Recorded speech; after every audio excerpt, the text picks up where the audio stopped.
cars entering the raceway right now.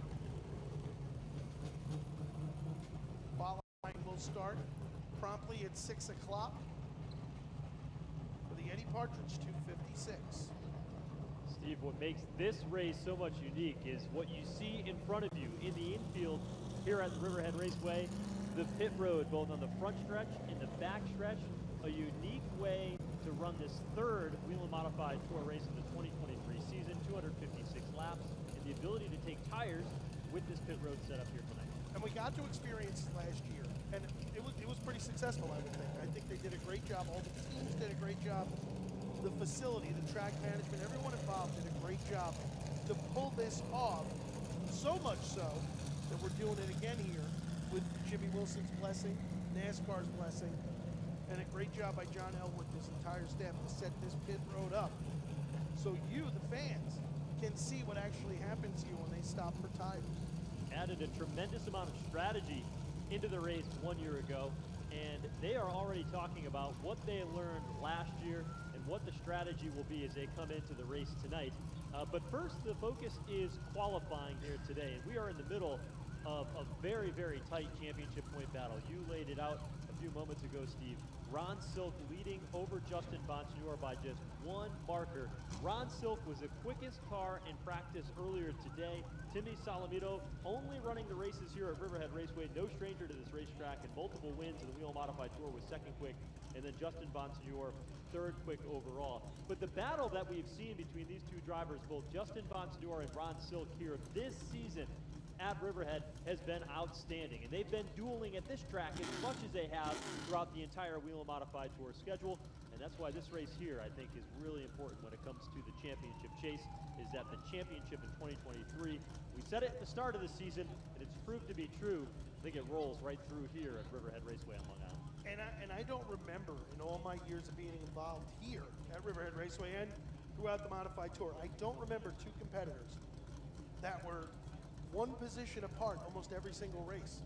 And they find each other on the racetrack, they battle each other on the racetrack, but they run each other clean and they run each other respectfully.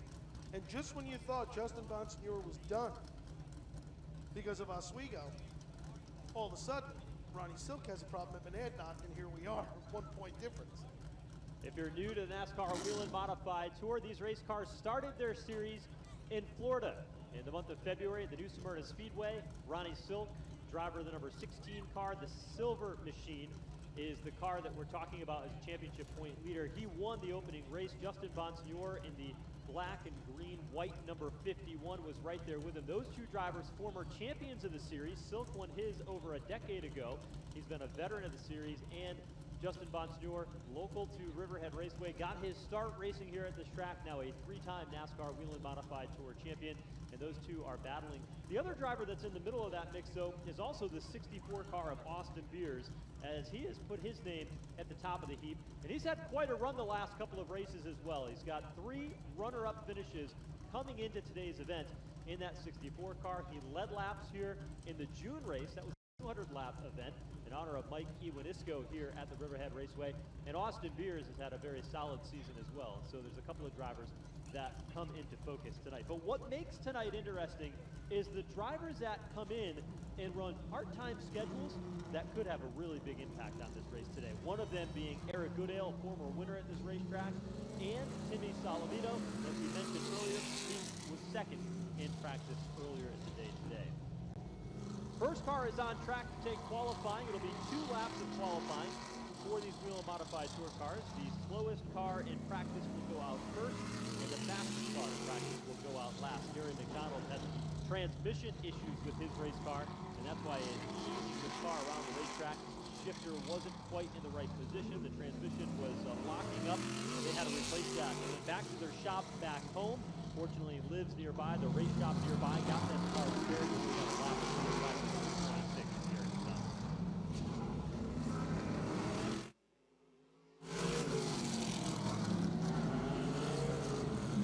McDonald comes across the line, a 12.628 for Gary McDonald on his second lap.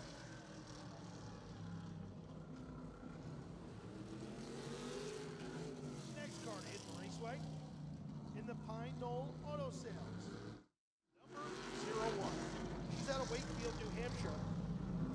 Melissa Fifield. Melissa had a big week this week. Recently became engaged to her fiance Hunter Smith, who is a spotter for Bobby Labonte when he runs modified racing down south. She'll come across the line. She'll turn a lap of 12.602. That'll put her on the top. 12.602. Next car to hit the raceway. He is in the Truck and Auto Works, Cromer's Market. Molly's Hut. Interior Systems number 8. It's Roger Turbish out of Calvert. Oh, that's Mark Stewart. My mistake. Apologize. Team car. Lap number 1 for Mark Stewart. And 12.196. Lap number 1 for Mark Stewart. Lap number 2, 12.002. 12.002. Lap number 2 for Mark Stewart. that'll bring up Craig Lutz in car number 82. Craig, who's from Long Island, did not spend a lot of time racing here at Riverhead. Teamed up with his car owner Danny Watts a handful of years ago in his car. But Danny Watts announcing this week that the 2023 campaign will be his final campaign. Will move to Florida while managing his Long Island-based business to step away from ownership on the Whelen Modified Tour race car. Craig Lutz, though, will be back with the racing for the 26 car for the Goody Motorsports 2024 campaign. Checkered flag flying here for Craig Lutz. He comes across the line, and it'll be a 12.025 on lap number 2. The quicker of the 2 laps will put him second in qualifying. You'll often see, Steve, the second lap is a little quicker because each of the tires in these modified race cars tends to provide a little bit more grip and allow for more speed out in qualifying. Yeah, especially here at Riverhead Raceway. Up next, in the Bowie One Seafood Restaurant, number 18 out of Calverton, it's Ken Heggie. Lap number 1 for Heggie, 12.156. 12.156. Lap number 1 for Ken Heggie. He'll try to pick it up here on lap number 2. He does to a 12.034. Third quick, 12.034 for Ken Heggie. That'll bring out the 5 car for John Beatty Jr. No stranger to the competition here at Riverhead Raceway. Championship point leader in the weekly series points. And Beatty's had some solid runs in the Whelen Modified Tour competition. Nearly won an event here, battling with Justin Bonsignor to the very end. And Beatty could be a factor here tonight when the checkered flag is waving. First lap in the record book at 12.150, good enough for 4th at the moment. But Beatty guides the car up off turn 4 to the Sunoco checkers. And does he get a little bit quicker? He does. He'll move up to the number 1 spot, 11.956. Beatty to the top in the first car to move under that 12-second barrier. Next car to take time. He's currently 3rd here in the Riverhead Raceway weekly point standings. He's in the Gershow Recycling. North Fork Sanitation, number 2. Out of Center Reach, it's J.R. Bertuccio.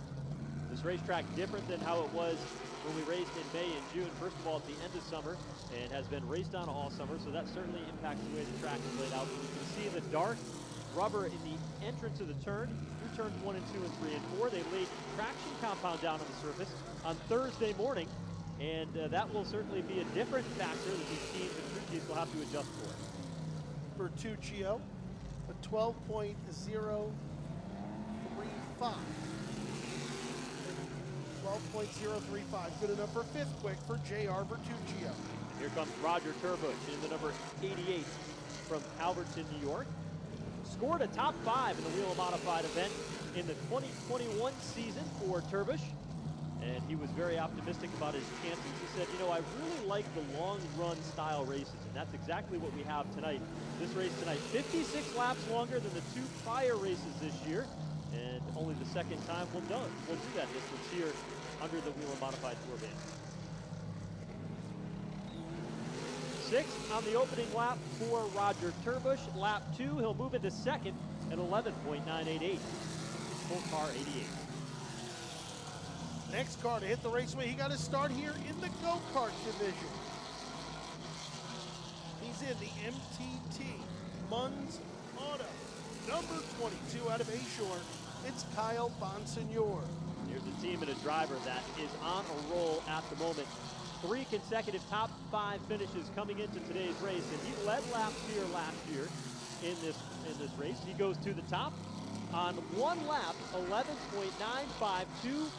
Kyle Bonsignor have a little bit extra to see if he can get a course qualifying finish here tonight. Comes across the line, and he does. He gets better, 11.847 midway through qualifying. A strong lap for Kyle Bonsignor. That's a great lap for him as he was real loose out of the exit of turn number 2.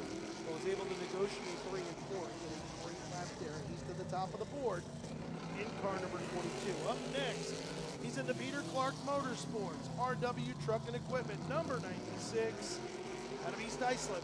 It's Matt Brody.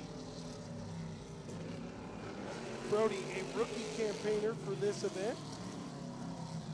12.234. 12.234. 8th quick on lap number 1 for Matt Brody. Lap number 2. 12.032. 6th quick, 12.032 for Matt Brody. Now here's a driver up next that I think could shake things up a bit tonight.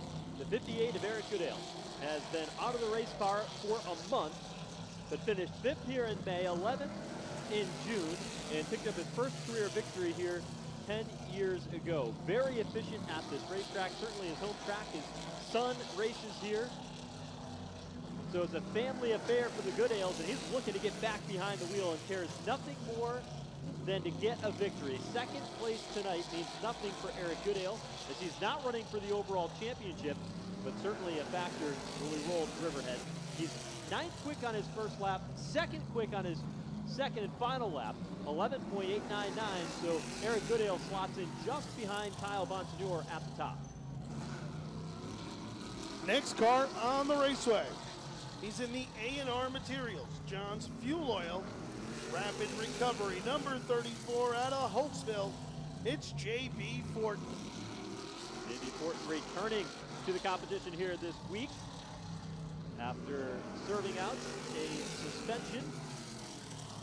Got everything back in order, and he's back, ready to race here at Riverhead. Opening lap is 10th quick. 12.114, 12.114 lap number 1.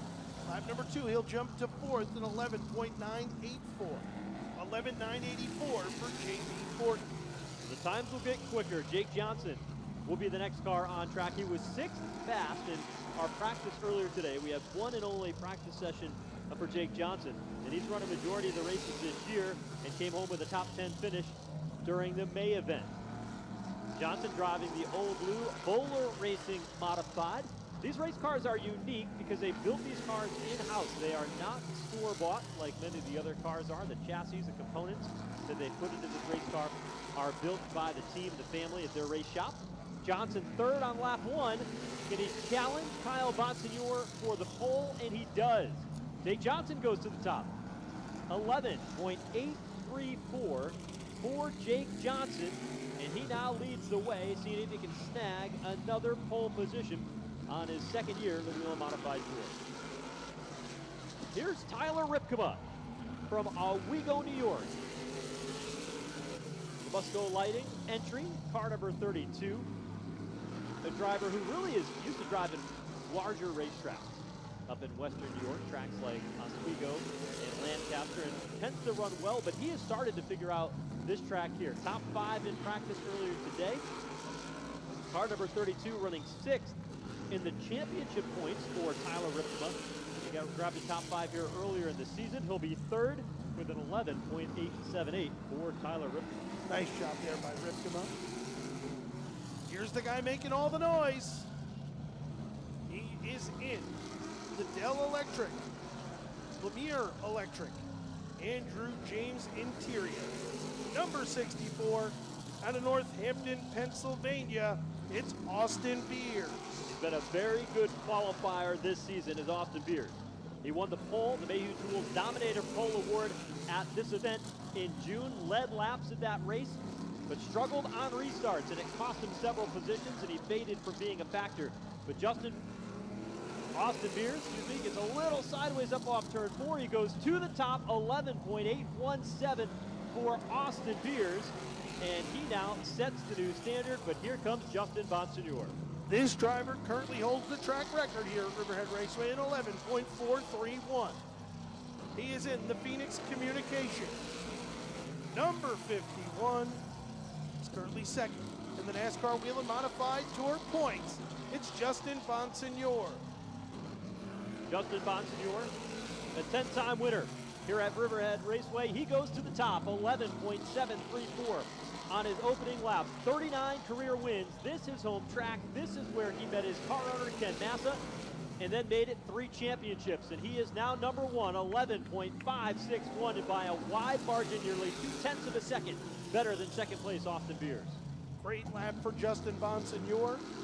Up next, he's in the Natural Design USNE Power Kennedy Long Island Realty, number 66, out of Iceland. It's the natural, Timmy Solomito.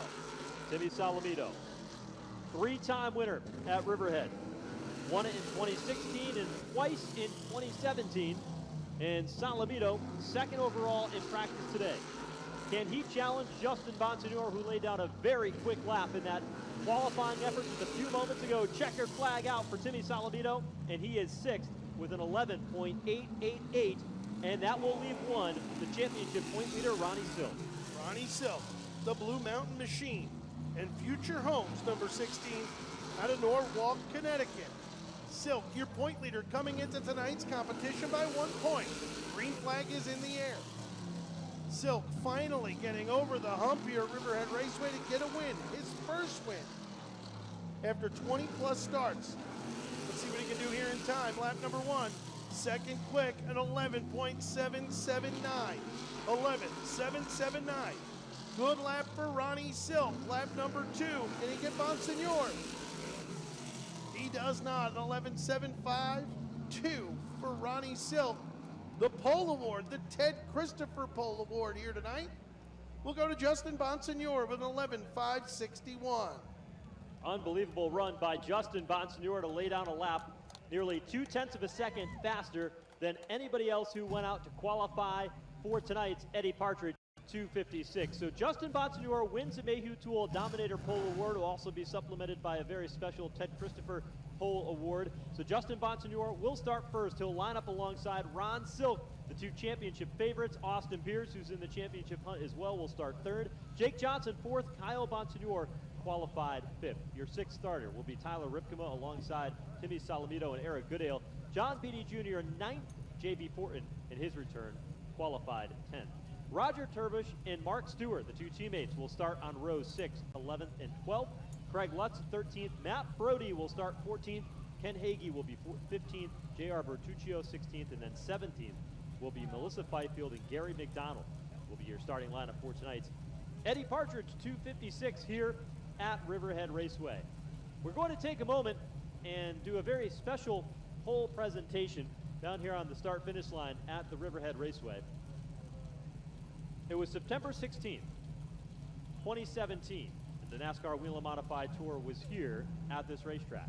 The driver of car number 82 that day was Ted Christopher, and he was flying from his home in Connecticut to come here to Long Island to be able to race at this racetrack. So Ted Christopher never made it here. The plane went down in Connecticut, and we lost Ted Christopher that day. We'll just talk to your pole sitter. Justin Bonsignor, winner of the Ted Christopher Pole Award here today. 6 years ago today, we lost TC, Ted Christopher, on his way to this event.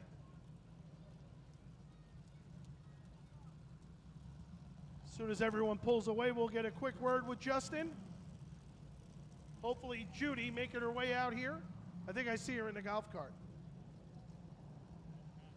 Oh, that's Connie. All right.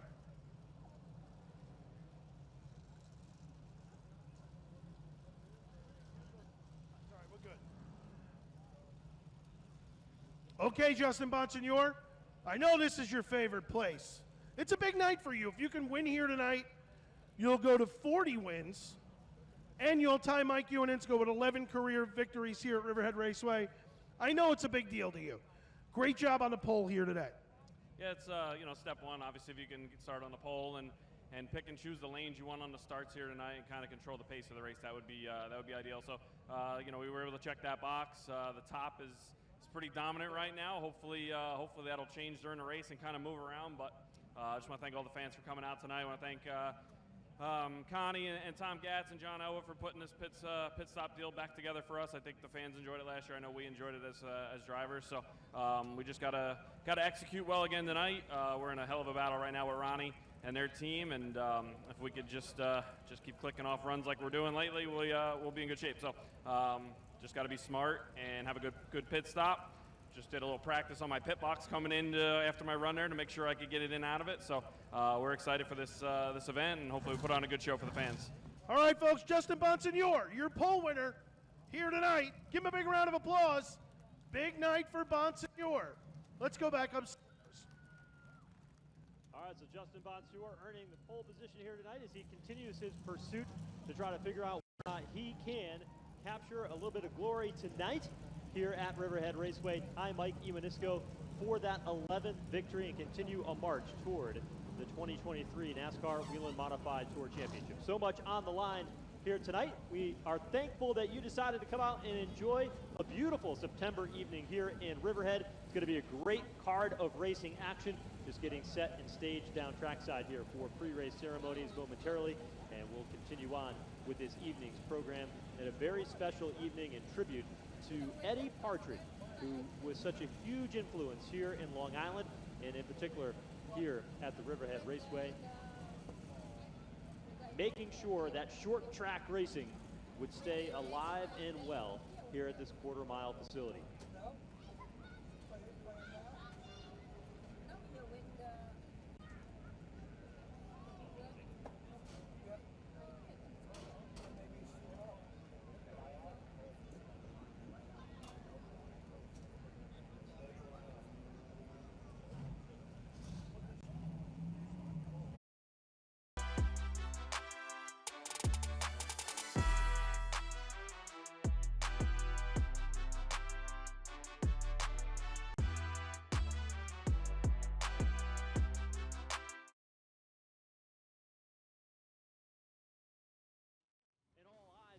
Championship battle between Ronnie Silk and his challenger Justin Bonsignor.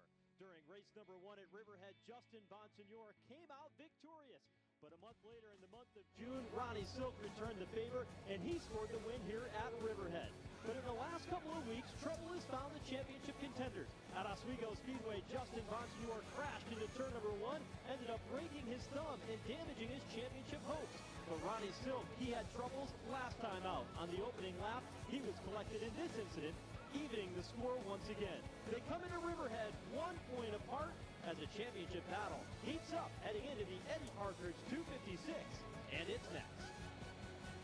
Hello everyone, welcome inside the Riverhead Raceway where we are set to go racing here tonight in the Eddie Partridge 256. The cars paused and staged on the front straightaway. It is now time to introduce to you the starting lineup for tonight's Eddie Partridge 256.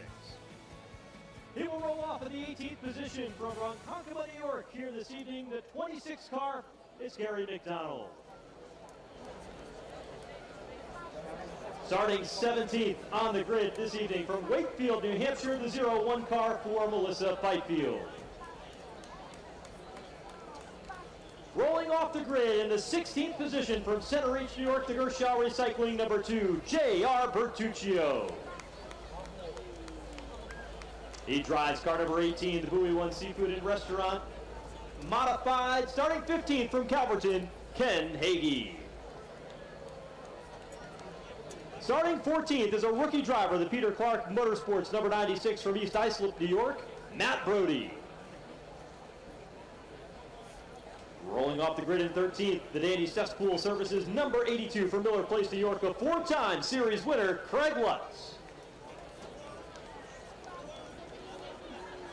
Starting 12th, the Cromer's Market Truck and Auto Works number 81 in his second career start from right here in Riverhead, Mark Stewart. Rolling from the 11th spot, he drives a Ream number 88 from Calverton. Please welcome Roger Turbush.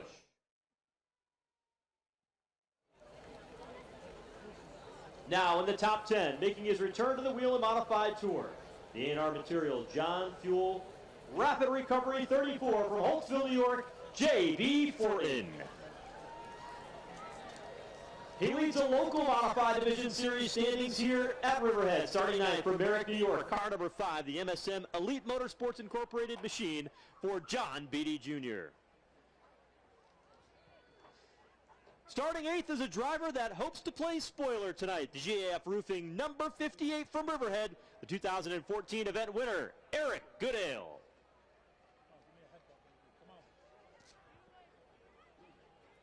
Starting 7th is a 3-time Riverhead track winner in the Whelen Modified Tour, the Natural Designs USNE Power Kennedy Realty number 66 from Islip, New York, Timmy Salamito. The 6th place starter is 6th into championship standings. He drives the Northeast Drilling Musco Lighting 32 from Owego, New York, Tyler Ripkema. Starting 5th is a driver with 3 consecutive top 5 finishes in the win at Langley Speedway. From Bayshore, New York, Chalou Performance MTT Munz Auto 22, Kyle Bonsignor.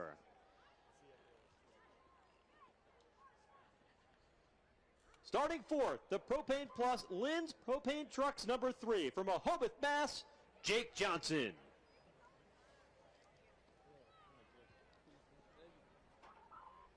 Rolling from the grid in 3rd tonight, the Dell Electric, Lumiere Electric, Andrew James Interior number 64, 2-time winner this season from Northampton, Pennsylvania, Austin Beers. On the outside of row number 1 from Norwalk, Connecticut, he won the event here in June. He's the championship point leader, the Blue Mountain Machine Future Home 16, Ron Silk.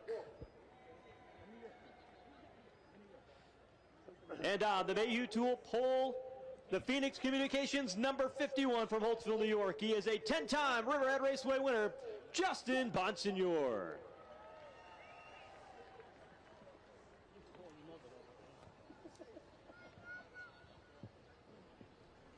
There they are, race fans, the starting lineup for tonight's Eddie Partridge 256 here at Riverhead Raceway.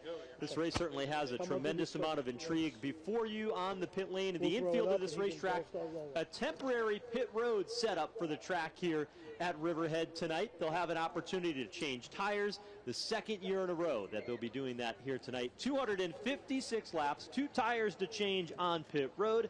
The modified staged and ready. Drivers will get strapped in, and we will soon have the command to fire engines once everybody is ready to contest tonight's competition. The stories coming into this one are highlighted by a fierce championship battle. Now, although there are still 4 races left to go in the 2023 Whelen Modified Tour Championship chase, the intensity of the championship battle really runs through Riverhead Raceway. 3 events at this racetrack in the 2023 campaign, and it kicked off in May, where Justin Bonsignor took the race lead in the late stages of the event over Ronnie Silk and picked up the victory here at this racetrack. Well, Ronnie Silk had tried 23 prior times, and on his 24th start in June, Silk in that silver number 16 car was a driver who came home victorious, getting his first win here at Riverhead Raceway, and now he's got a total of 4 wins this season. That was his first win at this track. Ronnie Silk, a former series champion, has several NASCAR Whelen Modified Tour wins to his credit, but he conquered Riverhead Raceway earlier this year, and these 2 drivers, Justin Bonsignor and Ronnie Silk, have been the class of the field here, but also at other tracks around the circuit. Only 1 point, 1 position on the racetrack separate them in an extremely tight championship battle, and that's one of the big stories that we're going to keep an eye on here tonight, as the Whelen Modified Tour this evening will run the final short track race of the season of tracks about a 1/3 mile or less. We'll move on and run at some large racetracks. North Wilkesboro Speedway at the end of September, Thompson Speedway, big high bank 5/8 mile racetrack in Connecticut in October, and then wrap things up at the Martinsville Speedway in Virginia, a 1/2 mile speedway.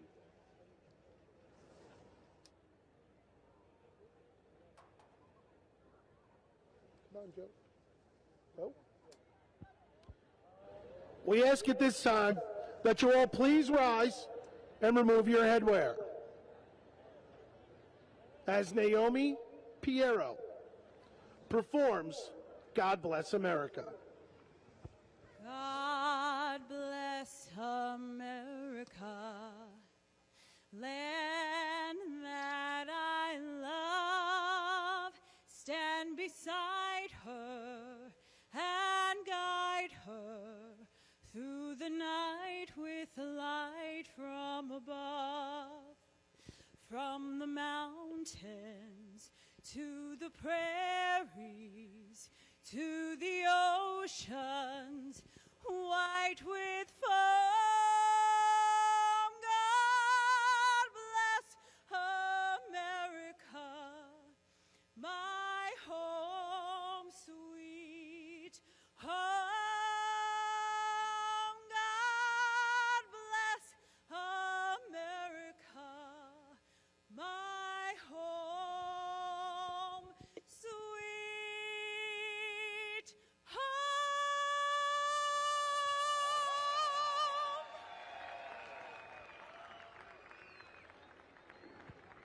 Great job, Nick. For 30 years on the NASCAR Whelen Modified Tour, this guy has been a car owner. He's been special to the series. He's helped so many drivers. Tonight, for the final time, Dan Watts Jr. and the Danny Watts Racing number 82 will start a tour race here at Riverhead Raceway. We asked Danny here today if he'd do us the honor and give the command to fire engines. Danny? Drivers, start your engines. Attaboy, let him hear it, folks. Dan Watts Jr. Let's go upstairs to Joe Cox.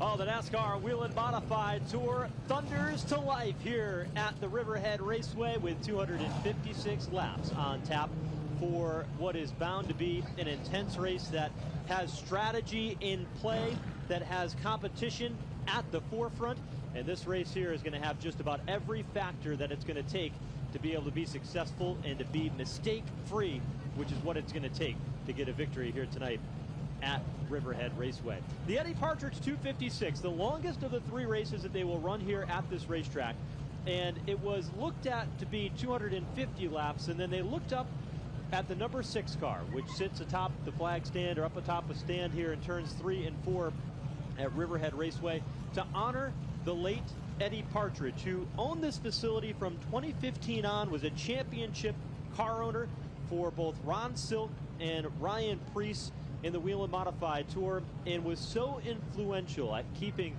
modified racing alive here on Long Island and this racetrack operational when he took it over back in the 2015 season.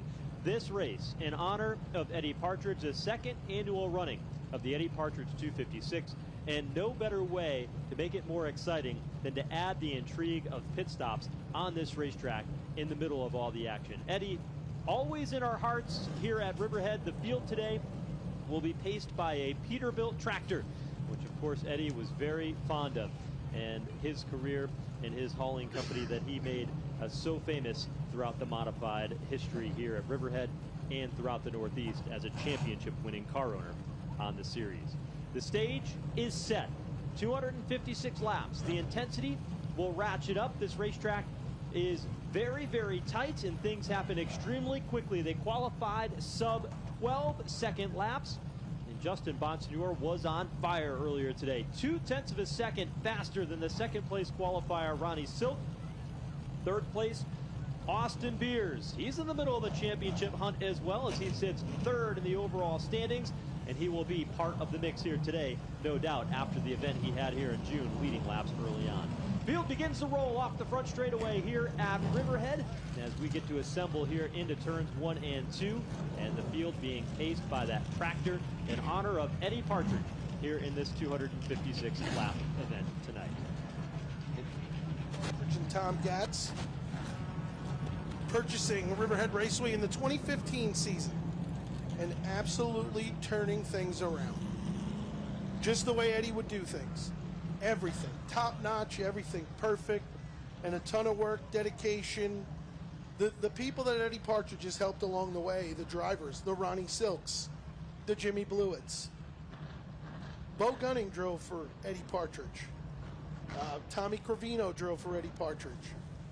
All these drivers, and of course, you know, Freddie Kraft, spotting now for 2311, and Mike Wheeler, who is the competition director, all started with Eddie Partridge right here on Long Island.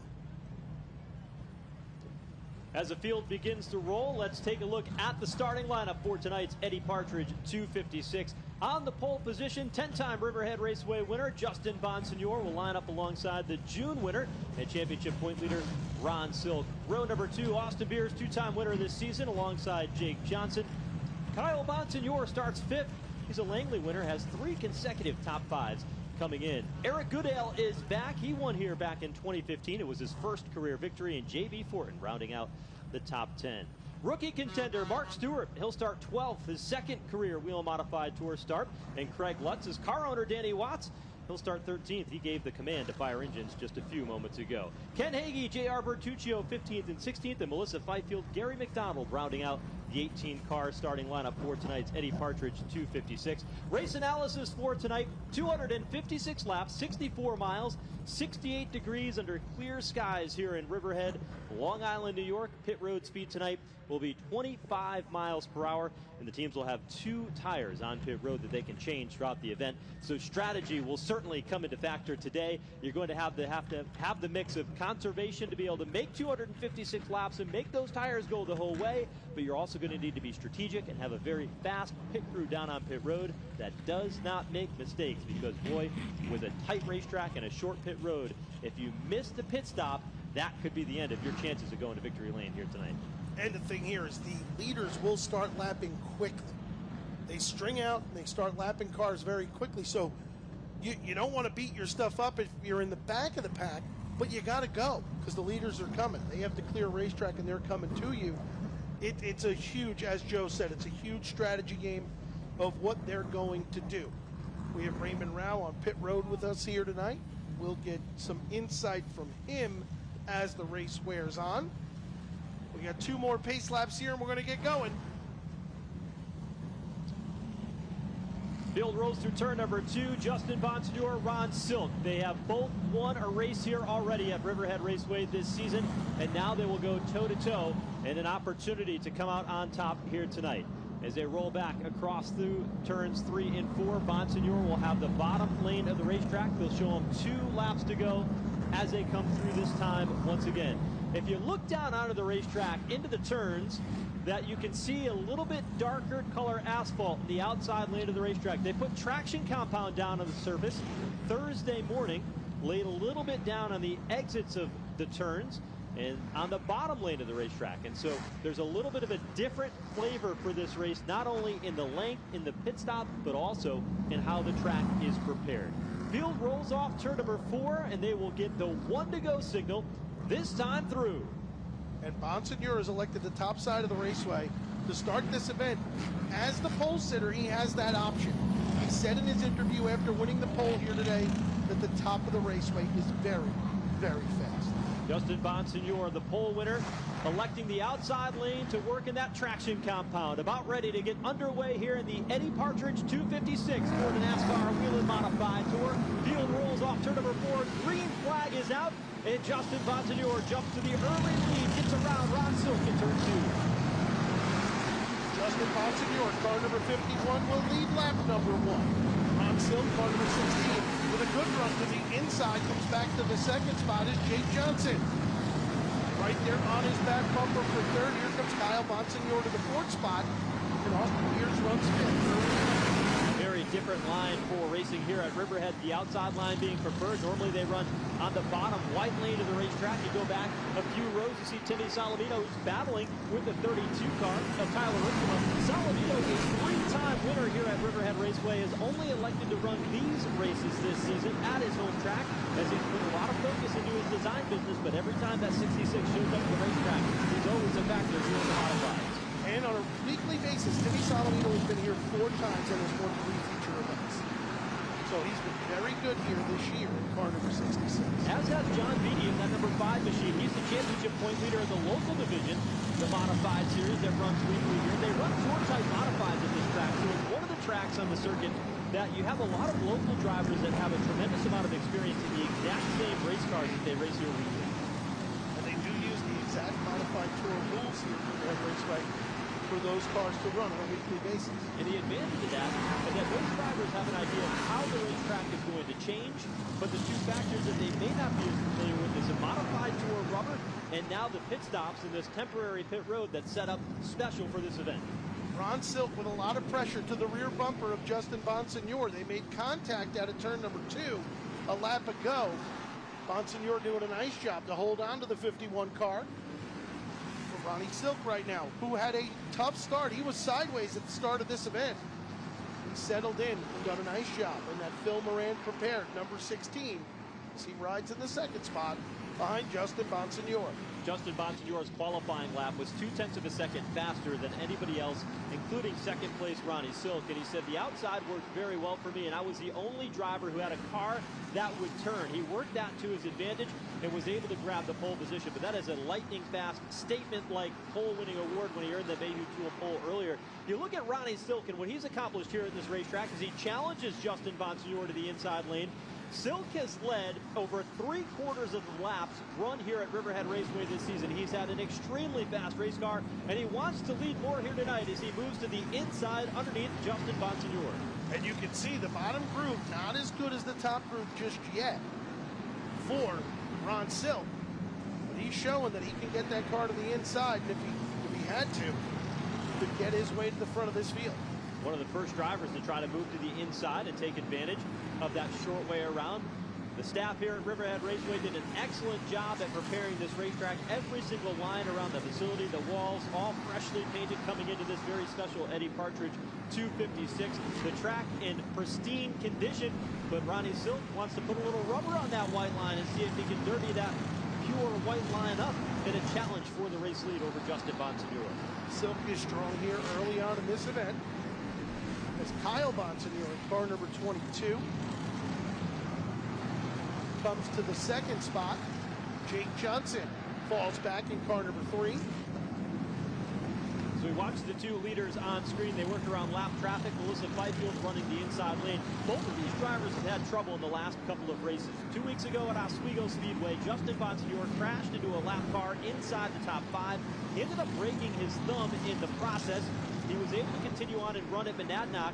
Matter of fact, he won last week, and problems bestowed upon the 16 car of Ronnie Silk. He crashed on lap 1, and it made it just a 1-point differential in the championship hunt. These 2 have been at the heat all season long, and it's interesting to see how the teams rebound from that. Justin Bonsignor's response at the shop: we're just going to go ahead and win the rest of the season, and the championship will take care of itself. But he has certainly proven that with 1 victory at Monadnock and the pole here today. For Ronnie Silk, his team last Sunday, they went back to the shop, put this car back together, 10:30 in the morning. Silk, his dad, the entire crew, and their object was to focus forward. They had problems, but they're going to forget about it and look ahead. And that's how those 2 teams are coping with it, with championship level resolve, as they now aim for the final 4 races of the 2023 campaign. And Silk continues to take a look to the inside of Bonsignor, try to get a run on him, but he's not able to do it just yet. Now you'll see him start to send the car in a little higher than Bonsignor and try and cross him over coming out of the corner. He's able to get to the door, but not able to make a full pass on the 51 car.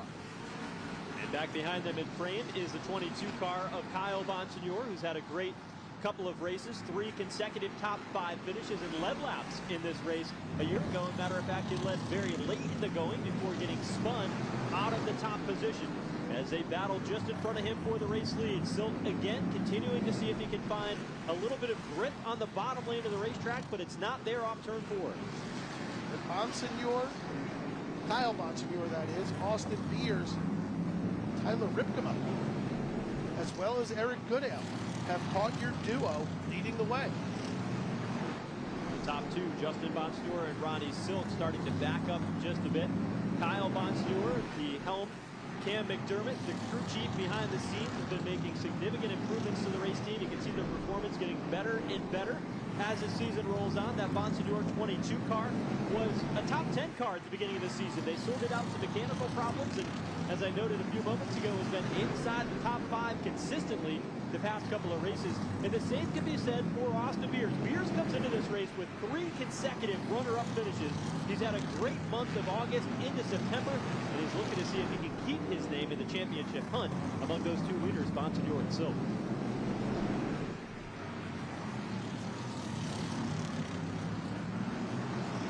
Austin Beers to the back bumper of the 22. And Silk has not let Justin Bonsignor get away. Beers right now 32 points back coming into this event. The top 4 are now nose to tail. Make it the top 5. And Goodale's only about a car length back of Ripkema. Goodale having a pretty strong run here in the early stages. Yeah. Started back in 8th. Yeah, you had said that. You had said you expected him to do stuff because he's got, his only concern is to try and win here today. He's not chasing points. He hasn't run the whole season. So you know what? They've thrown whatever they can at it. And Eric Goodale now into the back of Tyler Ripkema, and he's caught that group.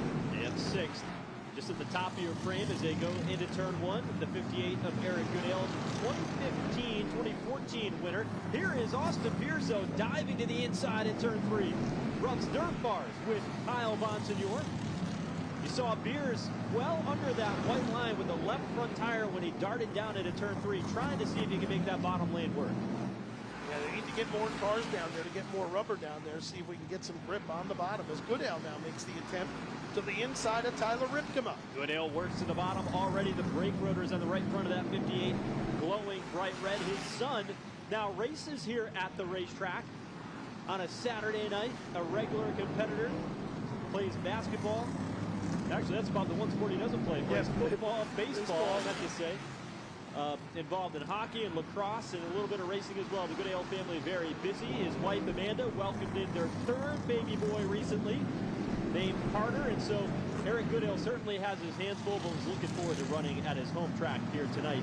And he's up to 6th, picking up 2 spots since we dropped the green flag. And for Goodale, tonight is his dad's 70th birthday. Edgar Goodale, 70 years old today. Happy birthday to him. And for him, I was supposed to get that in. I forgot. For him, nothing matters more than a victory tonight. Absolutely.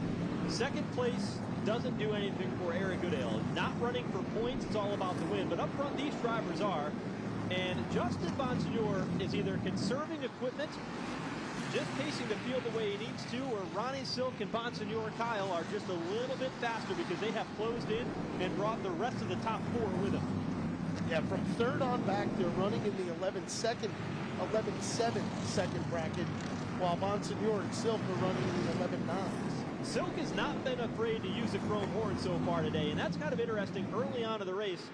Silk not letting Justin Bonsignor out of his sight, staying within 6 inches of the back bumper, and you've seen him a couple of times at the exit of turn 2, just using that bumper to let Bonsignor knows that he's there. Draws down to the inside of the front straightaway, but not close enough to mount the challenge.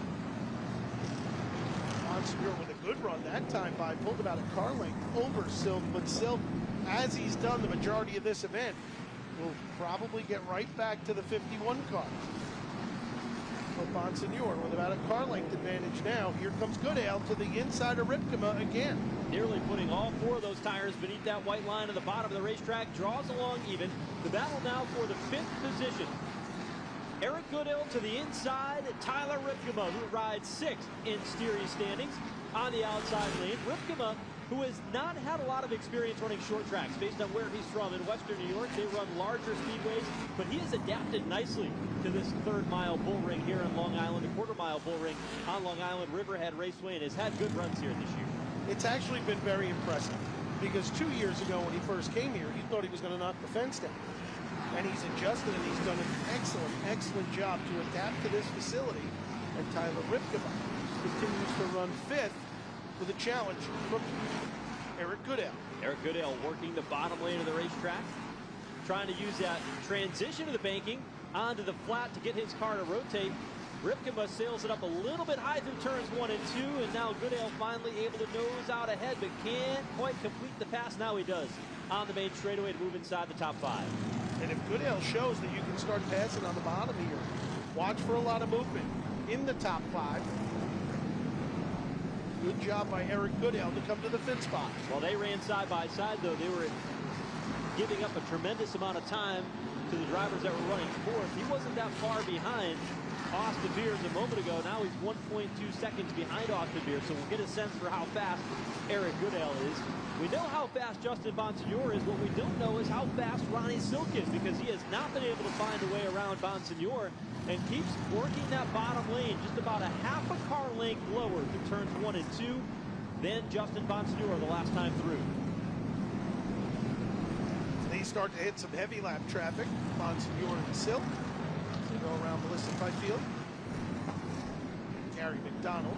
You see the sparks flying off the brake rotor of Gary McDonald's car. He had transmission problems earlier today. They had to go back to the nearby shop, get a replacement, and get that car ready to go. So he did not have much practice to the 26 of McDonald. 60 laps into this event, this time by for Bonsignore and Silk. Silk's got a good car here. Right back to the rear bumper, as we said. Bonsignore had pulled away, but Silk able to mount that challenge and get back to him. Silk is starting to look to the bottom again on Justin Bonsignore. Silk has a slightly higher entry into the corner, and his car rotates very well through the center, and he's able to cut down. One of the things that Ronnie Silk will focus on when he's putting together his race car is not always speed, but more being comfortable, and he knows what he needs on long runs. If you look at the stats this season, Bonsignore has won several poles. Ronnie Silk's got 4 victories, but he doesn't have a pole to go with it, and I think that plays to the strategy of this team a bit. They're not looking for the fastest time in qualifying. They're looking for their comfort in the driver, and Silk has been able to use that to his advantage, and that has worked well and paid dividends for this 6 team of Ronnie Silk. And you can see how comfortable he is in the car today with the ability to run different lines. Bonsignore's pretty much in the same spot, outside lane on both ends of the racetrack, but Ronnie Silk's got a car that appears to rotate very well through both ends of the racetrack. Yes, Silk has done a great job this year at Riverhead Raceway, leading the majority of the laps of these NASCAR Whelen Modified Tour events. Doing his job here to try to get by Bonsignore, as we're 67 laps into this event. Now the 82 on the bottom is Craig Lutz. His car owner, Danny Watts, was the Grand Marshal for tonight's event. And Craig Lutz has announced that he will drive the 46 car next season as Danny Watts retires. And he will join back up again with the Goody Motorsports team, a team that he won 3 races with in his Whelen Modified Tour career. Picked up his first victory back in the 2017 season and won a pole position the first time out with that team. So that's going to be an interesting combination to watch in the 2024 campaign when Craig Lutz gets teamed back up with the 46 car and Goody Motorsports. I think it's great that they both landed on their feet. Craig is a great driver. He gets another opportunity with a team that he was very successful with, and they obviously very successful with him. So great to see both of them land on their feet here for the 2024 season. Race leader is starting to catch up with some heavy lap traffic. Matt Brody, a rookie contender in the number 96 and a regular here at Riverhead. Roger Turbush in the 88 machine directly behind as the leaders will work to the top lane of the racetrack. We have seen this season how the leaders have to be very careful navigating lap traffic, because that has become a factor as the season rolls on, especially running on many of the short tracks. I mentioned that this is the last race on a track a third mile or less. This is a quarter-mile racetrack, but there's been 8 of them this season, and we've seen a lot of racetracks that don't have a lot of room when you're trying to lap race cars, and you've got to be good, you've got to be careful and patient to make sure it doesn't destroy your race. And that happened at one of the bigger tracks for Justin Bonsignore when he drove into the back of Gary McDonald and really put a dent in his championship hopes, we thought, until problems ensued for Ronnie Silk. Yeah, and again, this place, if the drivers are paying attention, the slower cars are paying attention, there's plenty of room to get 2 cars by them. But if they're not, and they're inside their own race, it gets clogged up real fast. So, good job so far by all the cars that are being lapped as Bonsignore and Silk continue to lead the way. One of the big surprises, I think, as we come into this race, is we would have thought Timmy Salamito would have been pretty quick today. He didn't necessarily qualify all that well in the 7th position, but that car has backpedaled, and that'll be the next car that Justin Bonsignore will put one lap down, will be the 66 car of Timmy Salamito, who rides in 12th. Salamito has had very good luck here, and he has run inside the top 5 in these Whelen Modified Tour races on a regular basis, even as a part-time runner. And right now, his car is the next car that'll go a lap down when Justin Bonsignore catches him at about a quarter lap or so. And Salamito was the fastest car in practice here today. Well, actually, Ronnie Silk last set out. Silk ended up being the fastest. Salamito was second quick, where he ran an 11.407. There's the 66 of Timmy Salamito, Islip, New York driver, 3-time winner here at this racetrack. And the caution is out. One car has spun in the middle of the back straightaway, and it is the 18 car of Ken Hagee that'll bring the caution flag out. That's his car rolling once again, trying to get back up into traffic. 82 laps into the Eddie Partridge 256. Caution is out for Ken Hagee as Justin Bonsignore continues to lead here at Riverhead. I don't think you're going to see any tire changes here, but you may see some chassis adjustments. You may see some of those things as some of these faster race teams have missed the setup here to start this event. So a very timely caution for the 66 of Timmy Salamito to allow him to come back around. Natural opportunity for him to get some adjustments for his race car. Now, here this weekend, because they've got the pit road on the infield, they can come down pit road and make adjustments. Pit entrance is at the bottom of turn number 2. So they'll come around that way, loop it to the bottom of turns 3 and 4. There's a backstretch pit area and a front stretch pit area with pit out at the exit of turn 1. There's a NASCAR official there holding a red stop sign. Right now, pit road is closed at the moment. The cars will have the ability to pull up to the left side of the field, and once the pace vehicle passes the start-finish line, they'll be released to dart down onto pit road. But the crews have to be quick here. 25 miles per hour is pit road speed, and you're going to have to be quick to come down on pit lane and not lose a lap at this racetrack. Be interesting to see what they do here. Again, I'm leaning more towards a chassis adjustment than I am a tire change, with only 85 laps into this 256 lap event. Well, pit road is open this time. The green light is on, and there's a couple of cars that are going to go ahead and come down pit road. And among them, the 32 car of Tyler Ripkema has pulled up to the inside lane. J.R. Bertuccio, J.B. Fortin, Timmy Salamito, Ken Hagee, and Craig Lutz, all the cars that are coming down pit road. The 32 car of Tyler Ripkema was running inside the top 5. He had just gotten passed by Eric Goodale to slide back to 6th. He is on pit road. They're making chassis adjustments on that 32 car. Right now on pit road, let's go downstairs to Raymond Rao. Raymond? Thank you, guys. I got a couple words in with the 2 leaders, Justin Bonsignore and Ronnie Silk's crew chiefs. They didn't have a whole lot to say. I just asked them how they were going to handle the first half of this race, the early portions of this race. They told me it was just going to be about riding out the race, just feeling out the race cars. Although it looks like Ronnie Silk has gone for the lead a couple of times, I haven't seen much out of the crew as far as any sort of urgency, so I would expect a little bit more out of the number 16 later in this race. But right now, just riding it out, feeling out the race cars. We'll get a word from the crews here in a little bit to see if they have any sort of change of mind here as the race goes on, guys. Well, thanks, Ray. The 51 car, Justin Bonsignore, being shown as the race leader. A couple of cars that came down pit road got some adjustments. Now, Justin Bonsignore from Long Island was racing here in 2009, and his car owner, Ken Massa, at the time really didn't have a whole lot of interest in coming to the racetrack, had not been a big race fan. He was at his shop, at his business, and the local FedEx driver that would drop packages off all the time was constantly talking about going racing here at Riverhead Raceway. Ken Massa, Justin Bonsignore's car owner, said, "What is it going to take for me to get rid of you?" They said, "Well, you can sponsor my race car." So he wrote him a check, sponsored his race car. A year later, it comes back. "What is it going to take to get rid of you?" "Well, let's do that sponsorship deal again." So he sponsors the FedEx driver's race car. And he said, "Listen, you got to come out to the racetrack. You got to see these modifieds." and he brought Ken Massa to the racetrack, and it opened his eyes. And that night here at Riverhead Raceway, he was hooked.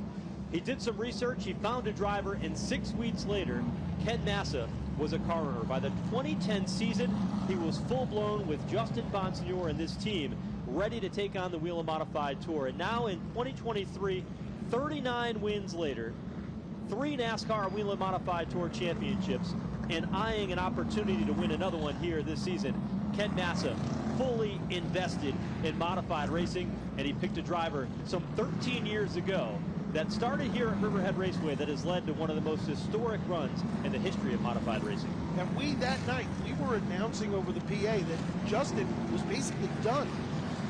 They didn't have tires for the following week. They weren't going to be able to race, and then that happened. Getting ready to get back under the green flag. It'll be 92 laps complete when the green flag flies here at Riverhead. Ron Silk spins the tires. Justin Bonsignore away with the race lead. Here comes Austin Beers, and there's a crash on the front straightaway. Multiple cars involved, including Matt Brody, J.B. Fortin, pointed in the wrong direction. The 82 car, Craig Lutz and Gary McDonald, all involved. Damage to the left side or right rear of the 34 car of J.B. Fortin in the back of the quarter panel, where his car got damaged, most likely from the 96 car. The 96 car in the wall here on the front straightaway. Matt Brody did not see how that happened as we were watching the leaders, because Silk got loose again on that restart. Left front tire down for the 96 of Matt Brody. Second caution of the night comes out on lap 92 as the rear of the field was coming to the green flag. 4 cars in all were involved. J.B. Fortin might have gotten some of the worst of the damage. The bumper area is torn off on the front of that race car. The right rear quarter panel is beaten up. That's not as big of a problem as that front bumper not being connected to the front of the modified. And Brody with heavy damage as well on car number 96. Definite suspension damage on that car. Yeah, Fortin's bumper is not connected. The front bumper on the right side, and you can see how that sheet metal just pushed downward on the right rear.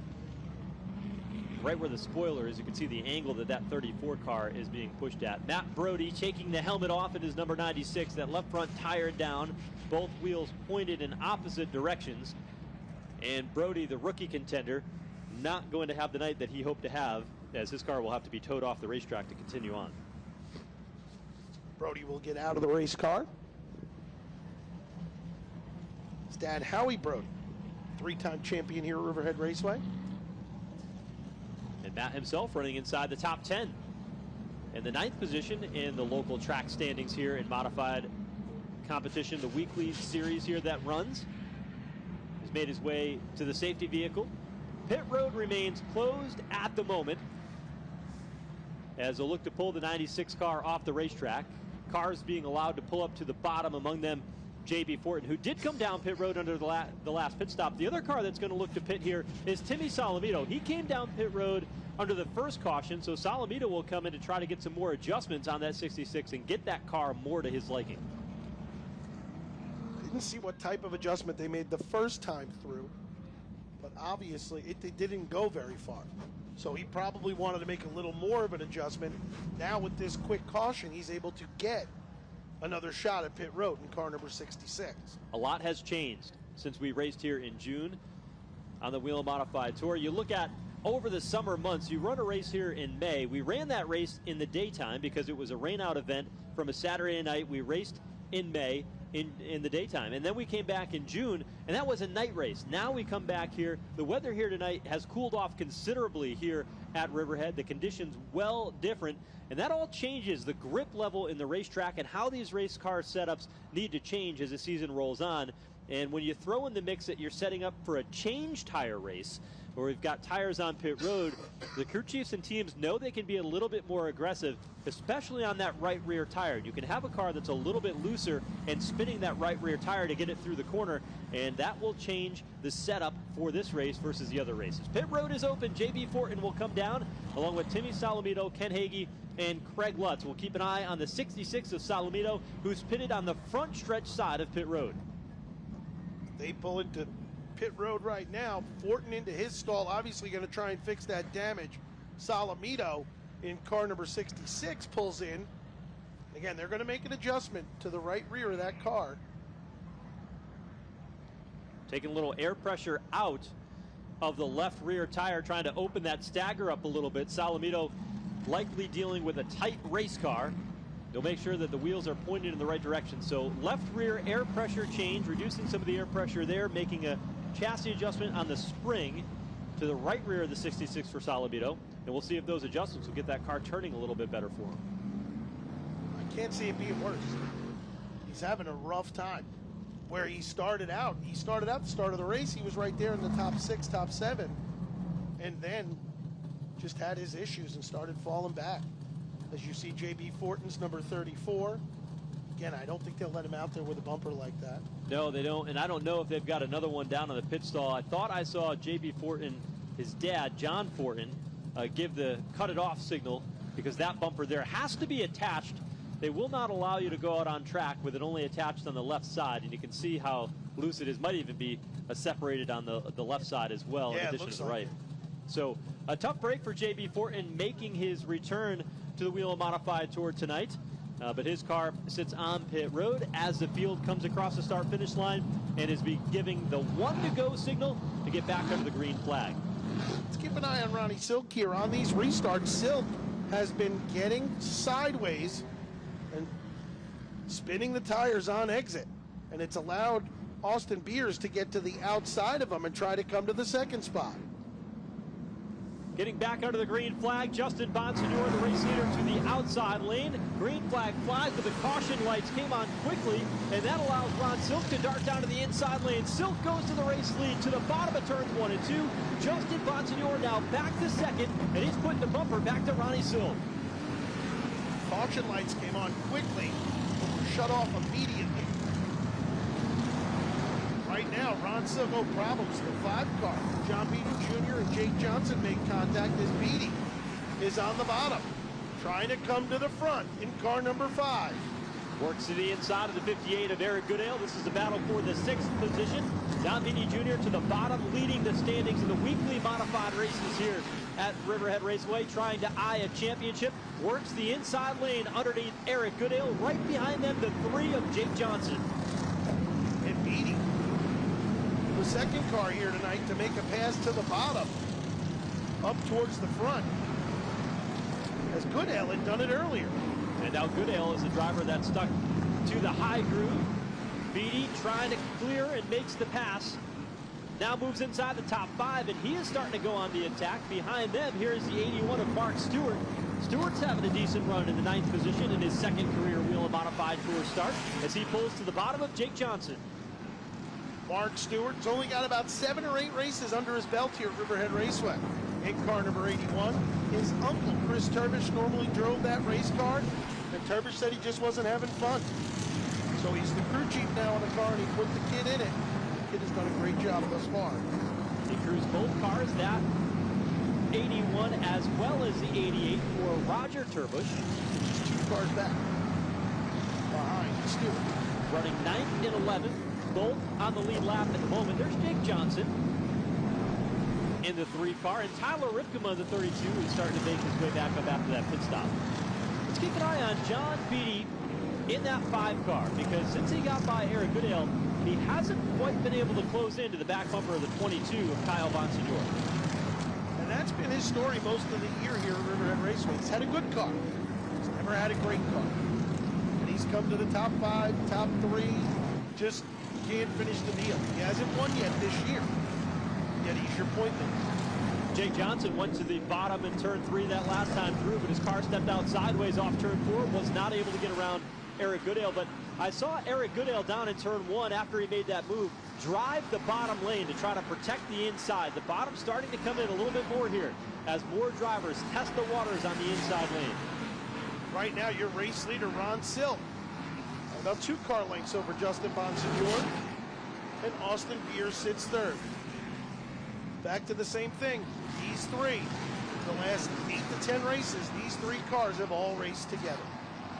Austin Beers has been known for a car with long run speed. They said after the race at Monadnock that they were trying to conserve their tires to make sure that they would have enough for the end, but they waited just a little bit too late, and that car came to life and was faster than race winner Justin Bonsignor toward the end of the race, but by the time they pressed the go button, they were nearly 4 seconds behind Bonsignor and had a lot of cars to work their way through to be able to try to track down the 51 car, and it just was not enough time. So the team now 119 laps in, starting to be a little bit more aggressive here early on in the stages, not let these two championship drivers drive away.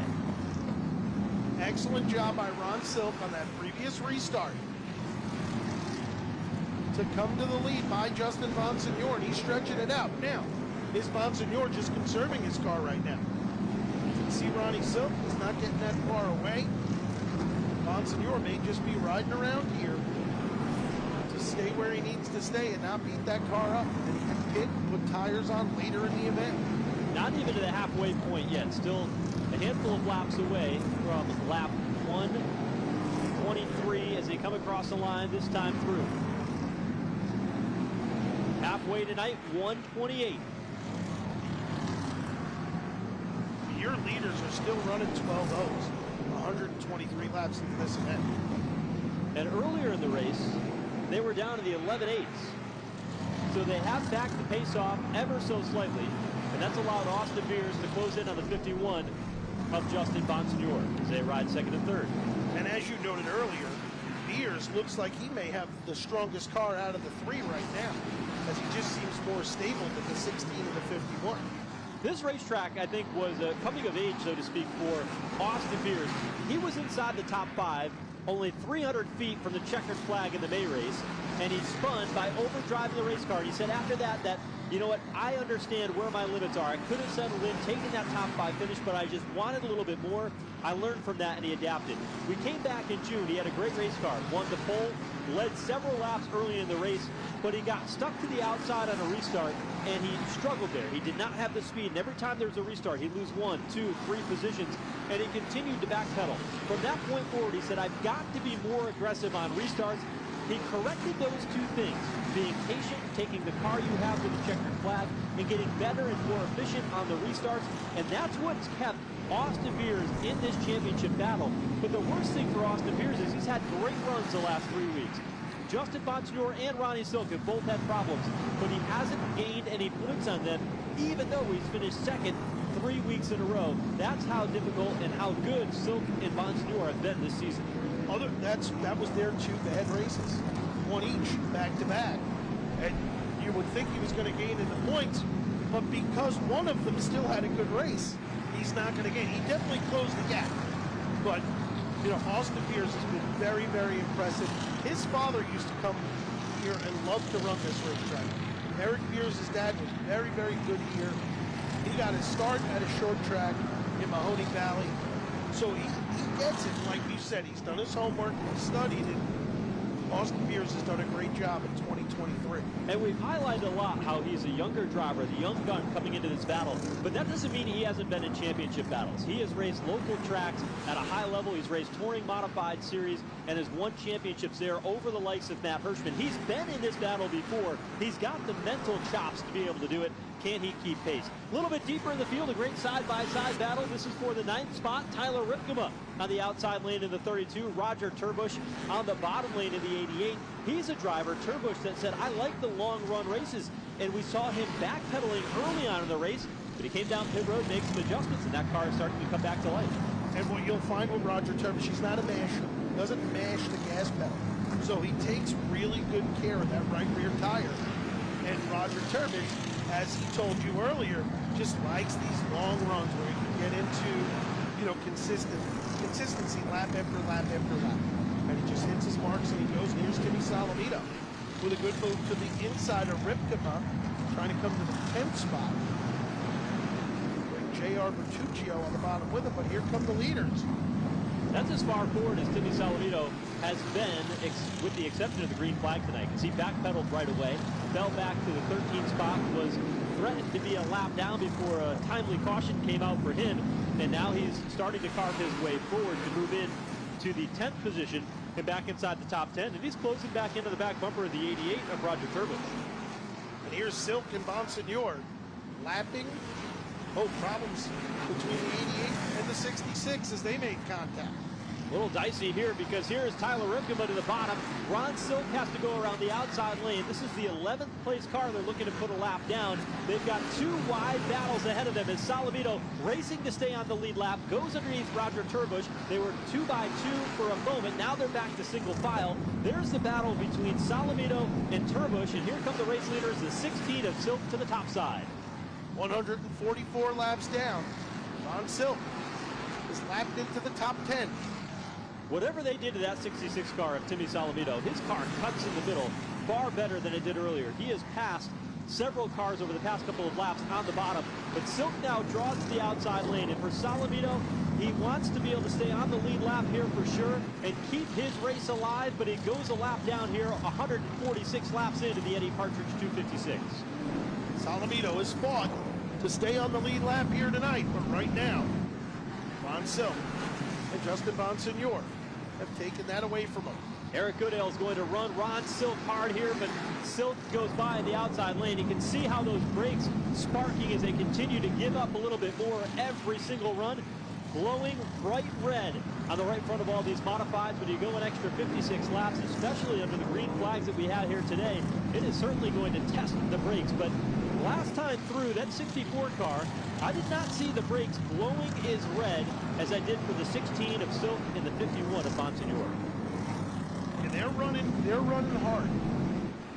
Up front, the 16 and the 51, and they're trying not to run each other over either. Boy, that 66 of Salamito well out of shape that time as he has burned the tires off of that. He's trying to get by Eric Goodale to be the first car one lap down. Meanwhile, Ron Silk is trying to put down a lap the 22 car of Kyle Bonsignor. And he'll go to the outside off turn 4 as Bonsignor gives him the lane. And Ron Silk now puts the 7th place car a lap down. I mean, even when you look here, John Beatty Jr. is about a half a track behind your top 3, and he runs 4th. And how about Mark Stewart in the 81 car, directly ahead of the race leader? That is a 6th place car. Shows you how good the 16 car of Silk is, but also the 81 car of Mark Stewart to be running in 6th. That's an outstanding run for him, making his second start. Great job. As I said earlier, he's been running really well here on a weekly basis at Riverhead Raceway. Nice job right now. Even if he goes a lap down, he's still running in the 6th spot. He's got several top 5 finishes in the weekly modifieds here. The 81 of Mark Stewart. But looks in the rearview mirror and sees the former Whelen Modified Tour champion with 1 title to his credit, while teamed with Eddie Partridge leading this race in the 16 car. Bypasses Stewart to put him a lap down. The halfway leader did go to Ron Silk. He was out in front at the midway point, 128 laps of this 256 lap event.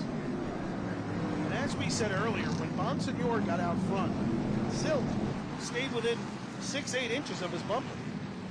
Right now, Silk is starting to create some space between himself and Bonsignor. Remember that they do have those 2 tires on pit road that they can come in and change. And with the way this race is played out, you have to think that if there is a caution, the next one will be the opportunity for the drivers to come down and get those tires. The question is whether they'll take rear tires or right side tires. But by the way these cars are skating around, I've got to think they would put 2 rear tires on and use it to gain the grip that they're going to need to make it to the finish and be aggressive on those tires once they get them. It'll be interesting to see what their plan is going to be. As we're 162 laps into this event, Ron Silk, your race leader, Justin Bonsignor is 2nd. 3rd is the 64 car of Austin Beers.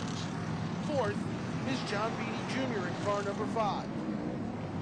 Get another look at those brake rotors as they go through turns 1 and 2. They're down into 3 and 4. You can see the red and the sparks off the 16 car. We've talked about that, documented that. You see the red glowing on the 51 of Bonsignor, but you don't see as much of that on the 64 of Austin Beers. This car just seems to be a bit more balanced than some of the other cars on track among those top 3. And he seems to have a little something here for Bonsignor. He's starting to set him up to try and make a run to the inside of the 51 car. just not able to get the good run off the corner. But you see him sending it in a little higher, and then he tries to cross him over. Obviously, the lap car there couldn't do it that time. But you see his line, he's almost slamming on the brakes not to hit the back of the 51 car. Doesn't have enough to draw alongside. You continue to see the sparks flying off the right front. The 16 car of Ronnie Silk, as he continues to use up that race car and has opened up an advantage, the largest that we have seen so far, just under a second ahead of Justin Bonsignor. So Silk starting to open things up here a little bit as Justin Bonsignor has to fend off the challenge of the 64 of Austin Beers. Silk's still running 12 threes and 12 fours with 170. You look at how these drivers are running, a long way to go, but they have an 8-second advantage over the fourth place car, which happens to be John Beatty Jr. Jake Johnson runs in fifth, Mark Stewart runs in sixth. 5 cars remain on the lead lap, and Ron Silk dominating here tonight at the midpoint of this race. Now, Ronnie Silk, Justin Bonsignor, depending on how it shakes out, today's purse for them, if they were to win, would be in excess of $12,000 to win today's race at Riverhead Raceway. As they roll into the next 3 races, all the purses for the drivers will be above $10,000 when we roll into North Wilkesboro at the end of September, Thompson Speedway for a World Series weekend, and then wrap things up at the Martinsville Speedway in Virginia to conclude the 2023 campaign for the Whelen Modified Tour. There's a lot on the line for these drivers and a lot of prize money to be able to go after and get when they checkered flag wave. So not only points in the mix, but all the various bonuses of the Mayhew Tools Pole Award, the halfway leader, and the Whelen Winner of the Race Award all total up to a pretty sizable sum for these drivers competing on the Whelen Modified Tour. And Silk looks real good here as he's starting to pull away even further from Bonsignor in car number 51. Down on pit road, the crew starting to prepare those tires. If the opportunity would come to pit, they are ready. You get a look at the crews down there. They check the diameter of the tires because stagger, or the difference in size between the right rear and the left rear tire, is how these race cars turn. Think of a paper cup. You put it on a table and you push it across the table. It turns just because of the difference in size from the top of the cup to the bottom. And that's what these drivers and these crew chiefs are relying upon, the work that's being done in that hype-you-known pit for the 16th car of Ronnie Silk, Phil Moran at the helm. They're going through the notes to make sure they get it exactly right. A tire guy or girl in modified racing, so important. One of the most critical stops or critical parts and pieces of a pit crew. Especially because you get a lot of long runs here. We used to have an issue here years ago where you'd get a caution every 10 laps. Now, they've all changed their style and the way they do things. They realize that they can take a while to get to the front. So they've all become very patient. We get long runs. That's what's happened here this year. And because of that, your tire specialist has to be on point. If they're off by 2 pounds, you can be in huge trouble. Right now, the 16 car of Ronnie Silk, they seem to have everything going in the right direction.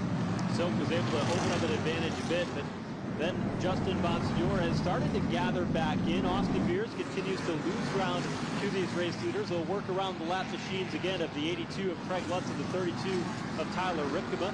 There is Justin Bonsignor around the outside of Lutz. There's the 64 car of Austin Beers. And Ripkema, who's going to try to follow through. But meanwhile, off turn 2, we've got a car that's going around. It's the 58 of Eric Goodale. That'll bring out the 3rd caution of the night, 185 laps in to the Eddie Partridge 256 at Riverhead. Ronnie Silk is showing the way. Wholesale change is about to happen on pit road. You can see the activity. Everybody getting ready as these cars will pit. So the 58 car of Eric Goodale spins.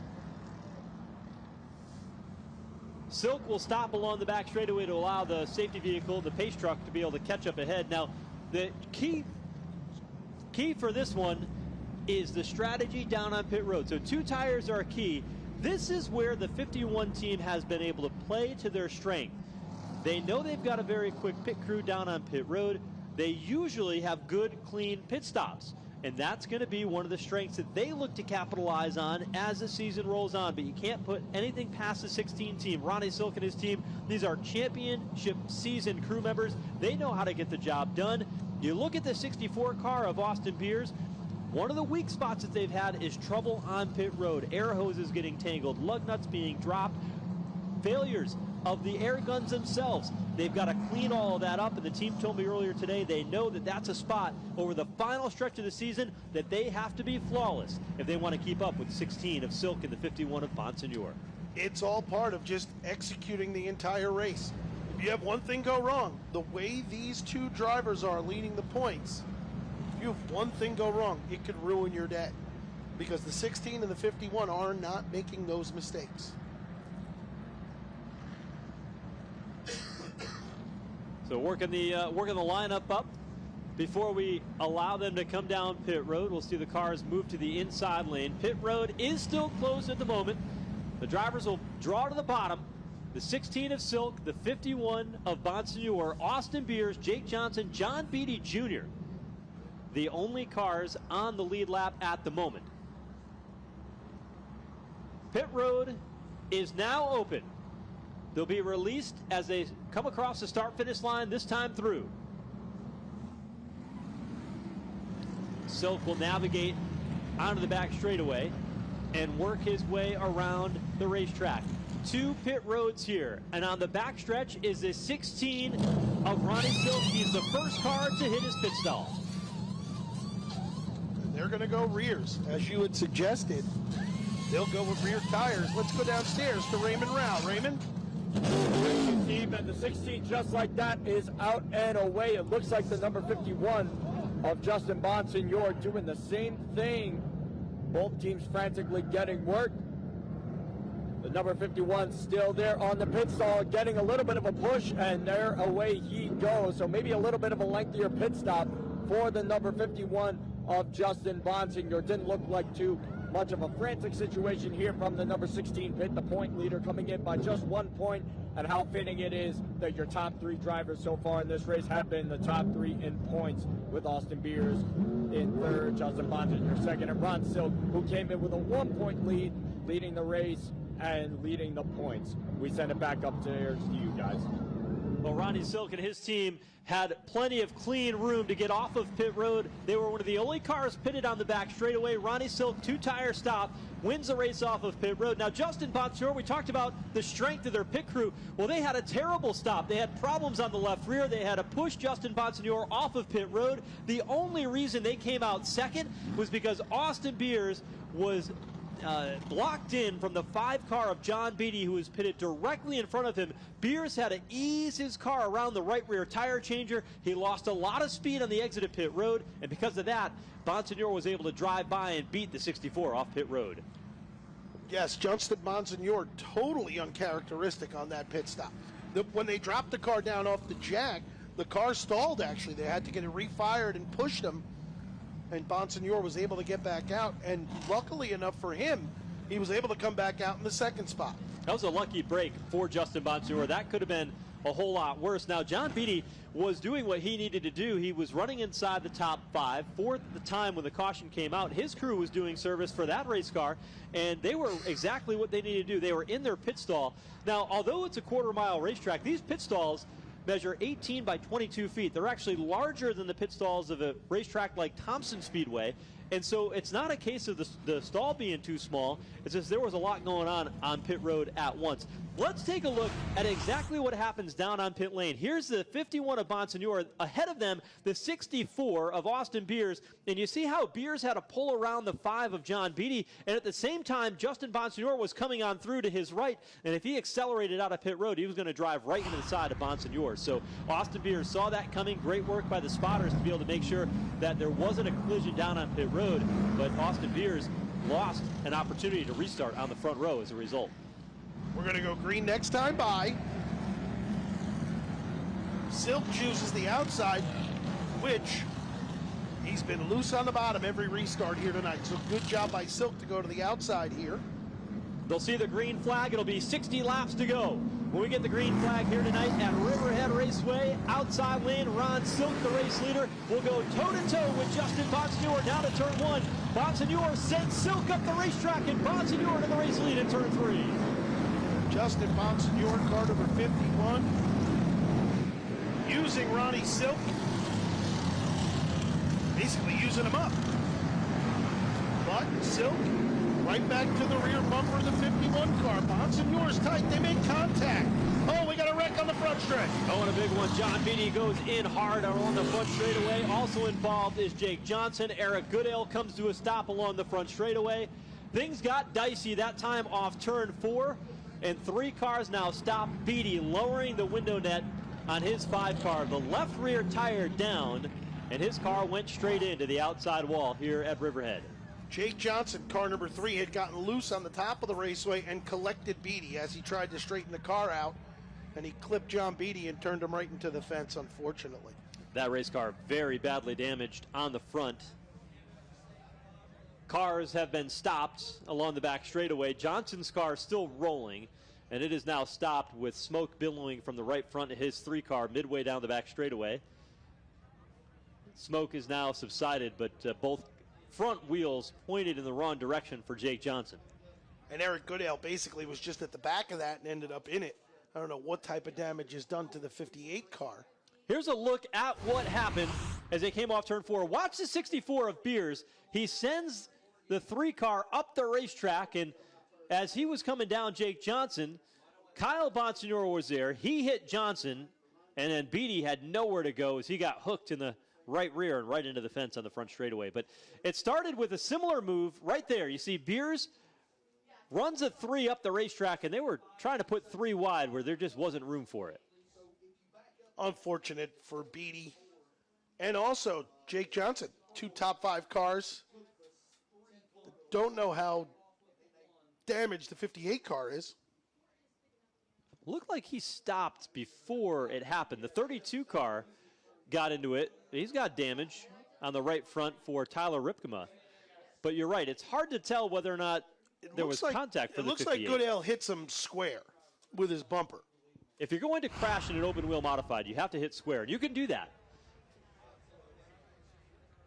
We talked about earlier in the day today, the 6th anniversary of the passing of the great Ted Christopher today.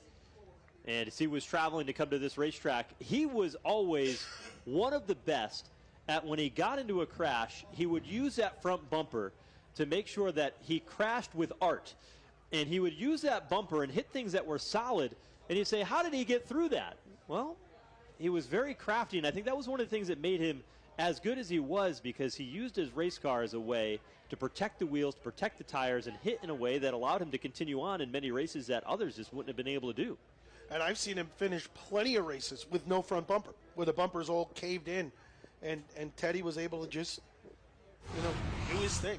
Now watch this here again. You see the 64 gets into the 3 car, who gets up into the marbles, and contact is made between Kyle Bonsignore and the 3 of Jake Johnson, and Beatty would nowhere to go. And I didn't see that before. The 22 car of Bonsignore hit that inside barrier pretty hard.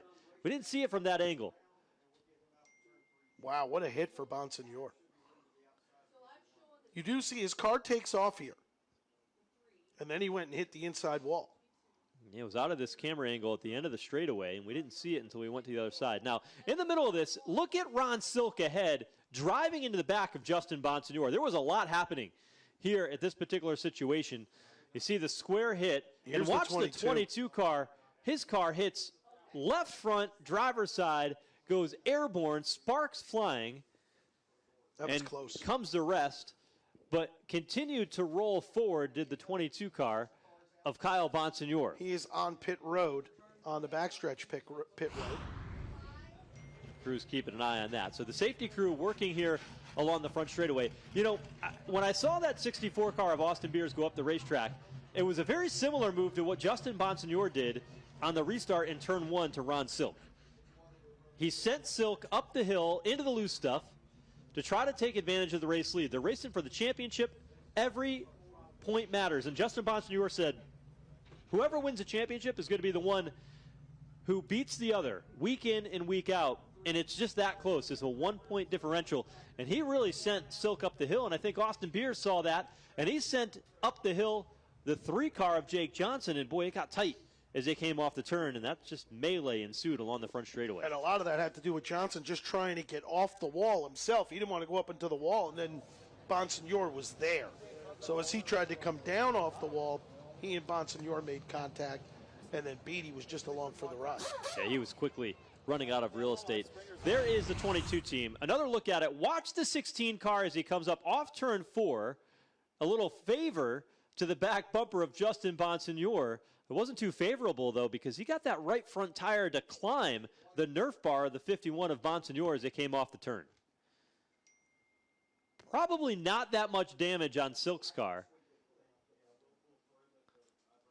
That's just a heavy hit for both those cars, for Beatty and for Kyle Bonsignor. Boy, just the sparks flying off of that 22 car when it hit that inside barrier. Down on pit road, this is the backstretch pit lane, and Cam McDermott is a crew chief. He's kneeling in front of the car, and he will try to attempt to fix this left front tire and get them back out on track. What a heartbreak for this team.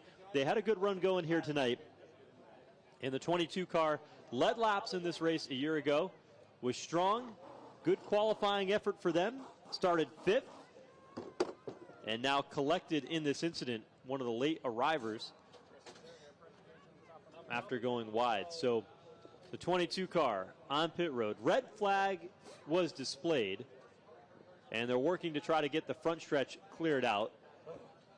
The 58 car of Eric Goodale also down on pit road. There you see some of the pit boards. What the teams will do on their pit cart is they will assemble an entire front assembly, whether it's the left front, right front, and when they know they've got a problem, they grab that board and all the parts and pieces are just zip tied to it. So if they need tie rods, if they need upper control arms, A-arms, whatever the case may be, they grab a razor blade, slice those nylon zip ties off, and start grabbing the parts and pieces that they need in a very quick fashion. So part of the preparation that the teams do, they're putting to work here and making sure they have all the parts and pieces at hand when they have the opportunity to work on this car once the red flag has been lifted.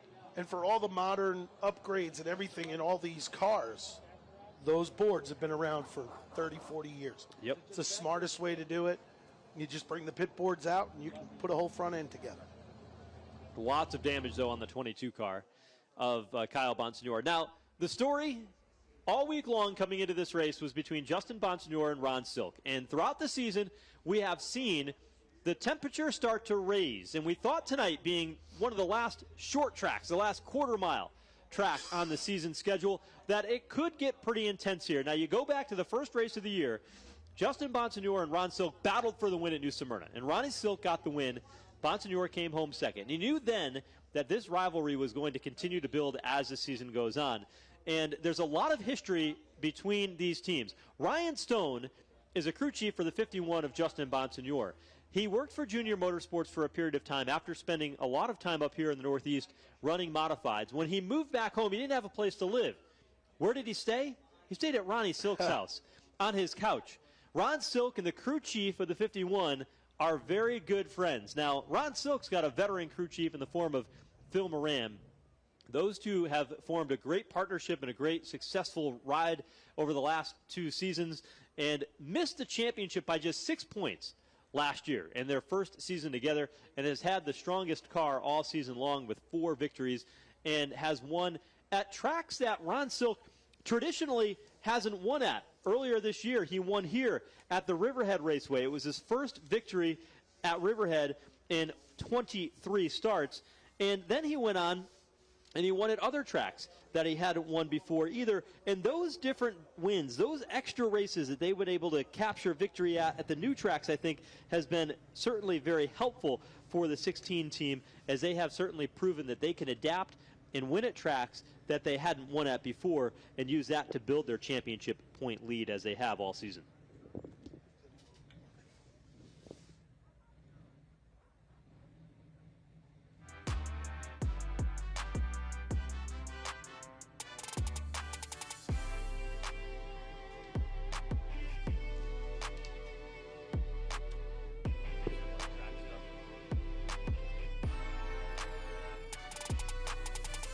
Cars sit along the back straightaway.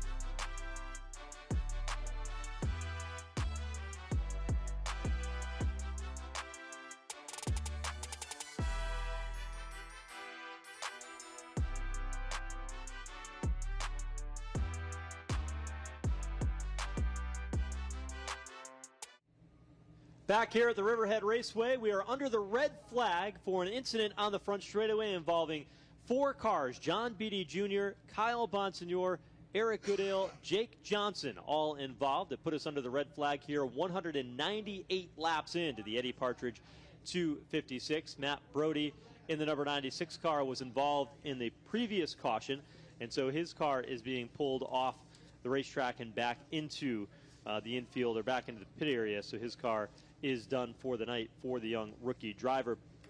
As we look towards the end of the season in the championship chase, you know, this racetrack is a track that I think the championship 3 are really the most equally matched. The win for both Justin Bonsignore and Ronnie Silk earlier in the season. We've seen Austin Beers be in the mix all day long, but the next time we run, we go to North Wilkesboro Speedway, which is a track that is very abrasive. The Whelen Modified Tour has never run there before, but there's going to be some drivers in the field that will have, I think, a bit of a wild card play to see how they do. Bobby Labonte, Ryan Newman. Ryan Newman has raced that track before. How do those cars become a factor in the middle of this championship battle? And pit crews will be a key part of that one, just because of the fact that they'll have 6 change tires to change in the race at North Wilkesboro coming up at the end of September. So as we roll forward, it's going to be, as we roll forward, that big difference is going to be key as they try to figure out what that championship, what that pit stop is going to be. You roll to the Thompson Speedway, you got to look at Justin Bonsignore has got to have the upper hand there. 13-time winner at Thompson. But you know what? Ron Silk has been pretty strong there, too. He's a 5-time winner. Bonsignore won there earlier this season. Silk was second in that race. Austin Beers, well, you know what? He's got 1 top 5, but he doesn't have the starts that everybody else has. That could be a weak spot for him. They go to Martinsville Speedway. For Ronnie Silk, his team has really not run all that well there. Just 1 top 5 for Ronnie Silk.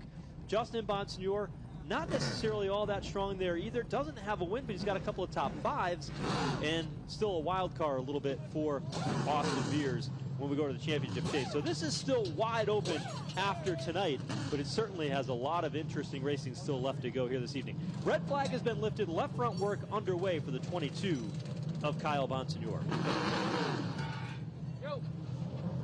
See where they've actually pulled some of the Advanced Auto Parts banner right off that wall that was wrapped around that left front tire after he went airborne in that recent incident along the front straightaway.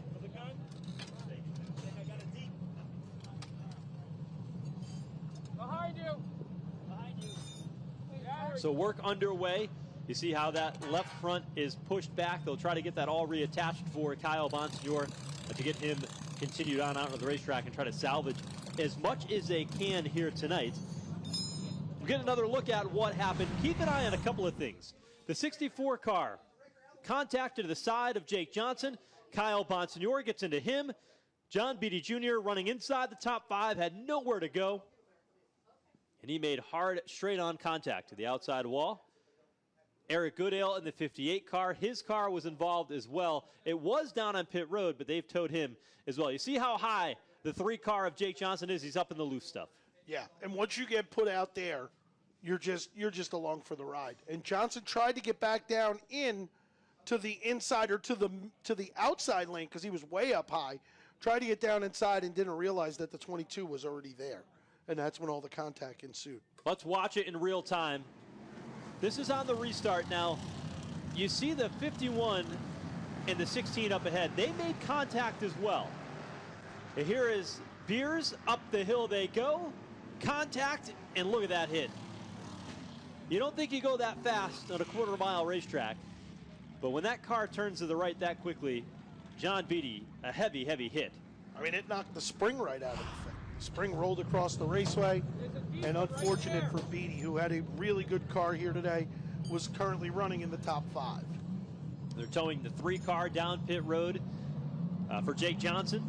Crew members holding the light for the 22 as work continues for Kyle Bonsignore. J.R. Bertuccio pulling up to get service. Here is the left front knocked off the 3 car for Jake Johnson as they try to get cars down pit road. Pit road is still closed. Ken Hagee does come down pit road regardless, as he was one of the cars that was in the middle of that jingle as well. He's had a couple of incidents tonight for the 18 car. Still runs in the 11th spot, car number 18. So here's how they run. 202 laps complete. Justin Bonsignor out in front. Ron Silk, Austin Beers, your top runners. Scoring will refresh here for a moment while cars come down pit road, so we'll complete that rundown in a moment. We'll allow the NASCAR timing and scoring to filter through. Because the pit road is here on the infield, the short way around this Riverhead Raceway. As the cars cross the scoring loop, it puts them ahead of the race leader on the scoring temporarily, but as they cycle back around, that'll clear out. Common under caution that'll take place. Yes, the loop does run right through the middle of the raceway because we have figure 8 competition here as well, so it'll catch that loop for someone like J.R. Bertuccio, who's actually on pit road. So Bertuccio completes his service and will make back out onto the racetrack. So here's how they run. Justin Bonsignor out in front, Ron Silk, Austin Beers, J.R. Bertuccio, Mark Stewart, Timmy Salamito, Craig Lutz, Roger Turbush, Tyler Ripkema, and Ken Hagee. That's your top 10. Out of the event, Jake Johnson, Kyle Bonsignor down on pit road. John Beatty Jr., Eric Goodale is out. Gary McDonald in the 26th. Melissa Fifield in 16th. J.B. Fortin had problems early in the race. And Matt Brody completed 90 laps tonight as he was involved in that incident earlier in the evening.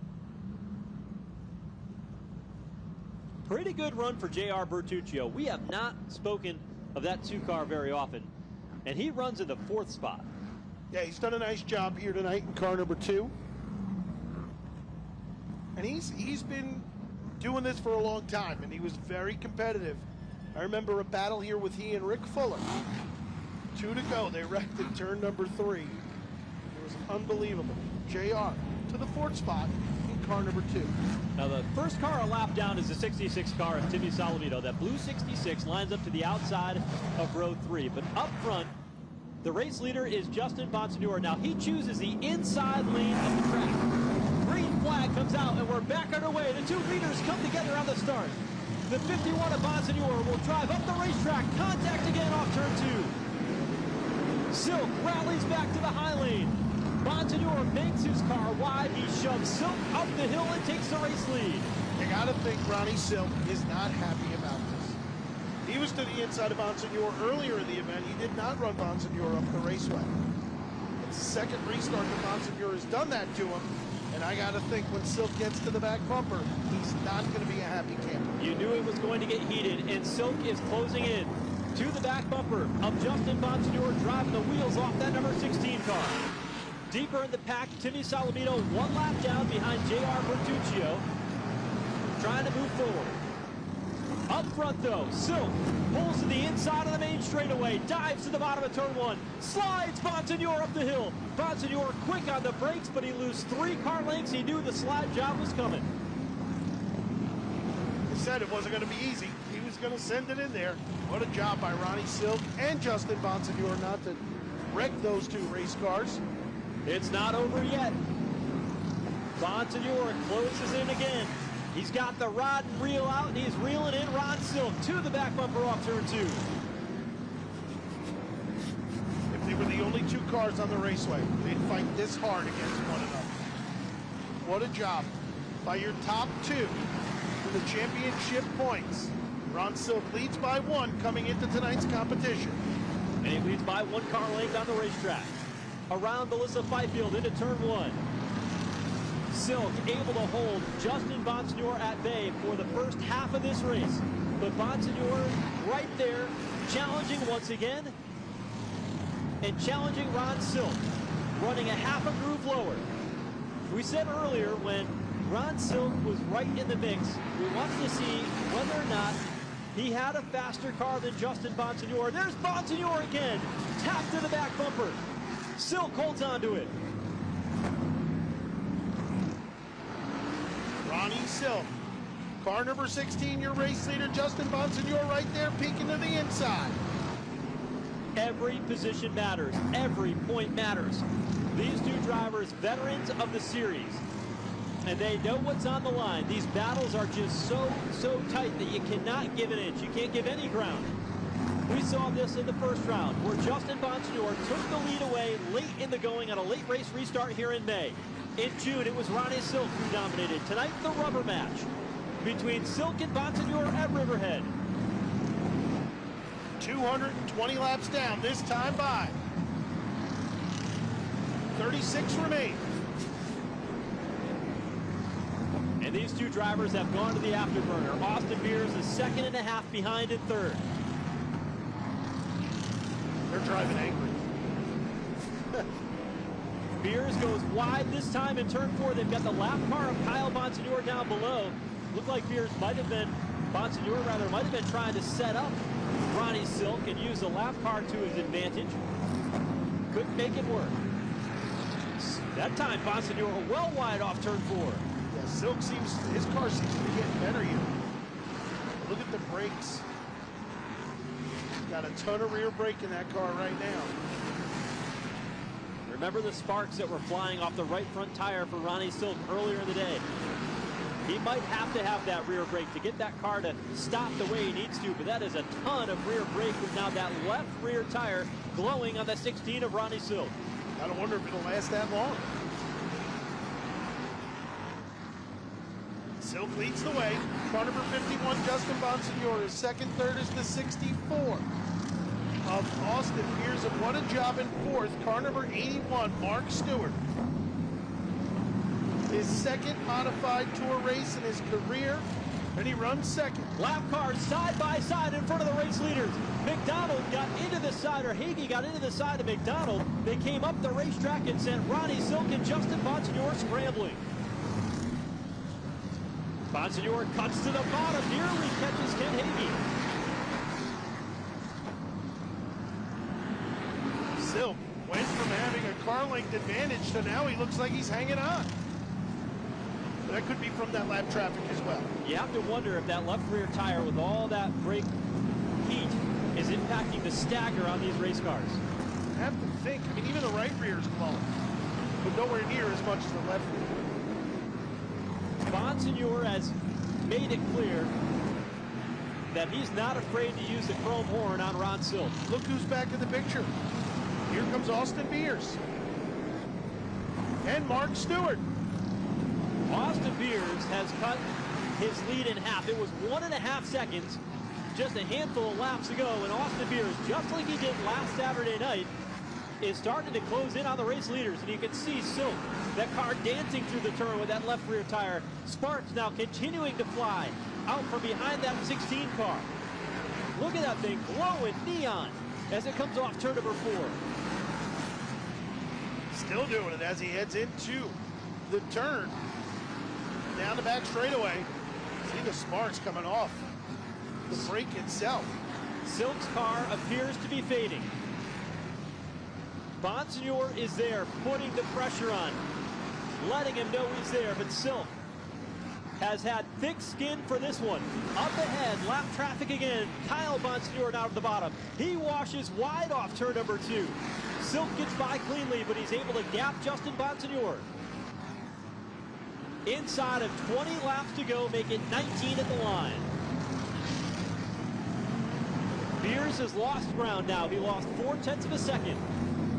As soon as they got into that lap traffic, Beers was able to get back to them. But now that they've had some open racetrack here, Silk starting to look a little better in car number 16. He can run the line that he wants to run. Bonsignore a bit higher in turn 4 that time. Parks lower in turn 1. Again, tap to the bumper. Every time he does that, though, it upsets the 51 of Bonsignore.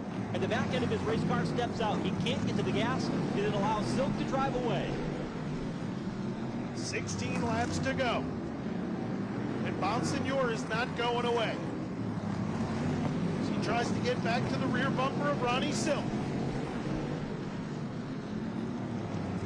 Lap traffic is heavy up ahead. They're too wide directly in front. Craig Lutz around the outside of the 18 of Ken Hagee. They'll get that sorted out. So single file now for the race leaders as Lutz continues on the bottom. This is where it's worked to the advantage of Justin Bonsignore. He's been able to close in on Ron Silk in the lap traffic. That time Silk with a clear path though was able to pull away. About 2 car lengths over Bonsignor. Bonsignor is able to drive it in further. Silk just seems to have better drive off the corner right now in car number 16. Continuing to watch that left rear tire. Every time he gets it onto the binders, into the turn, how it continues to glow more and more for the 16 car. They'll see 10 laps to go next time by in the Eddie Partridge 256. Can Justin Bonsignor mount one final charge? He goes right to the bumper again of Silk, but he did not make contact that time. He knows if he's going to do anything, he's got to get there soon. Time will run out quick. 12-second laps here at Riverhead Raceway.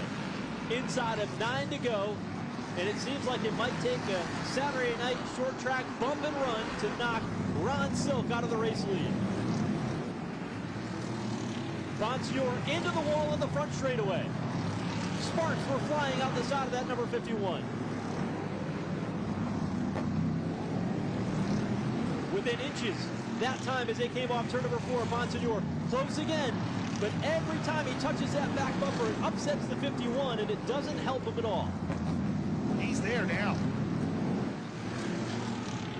Bonsignor riding Silk into the corner. He'll look to the bottom. Tries to push him up the hill with the front bumper. 5 to go when they come to the line this time by. Bonsignor comes to the bottom, doesn't have the grip to make it work. A big shot down into turn 1. Silk holds on. Silk doing an excellent job to keep Justin Bonsignor behind him. Silk now taking a more protective line. He ran the bottom. His car gets sideways. Is this the opportunity?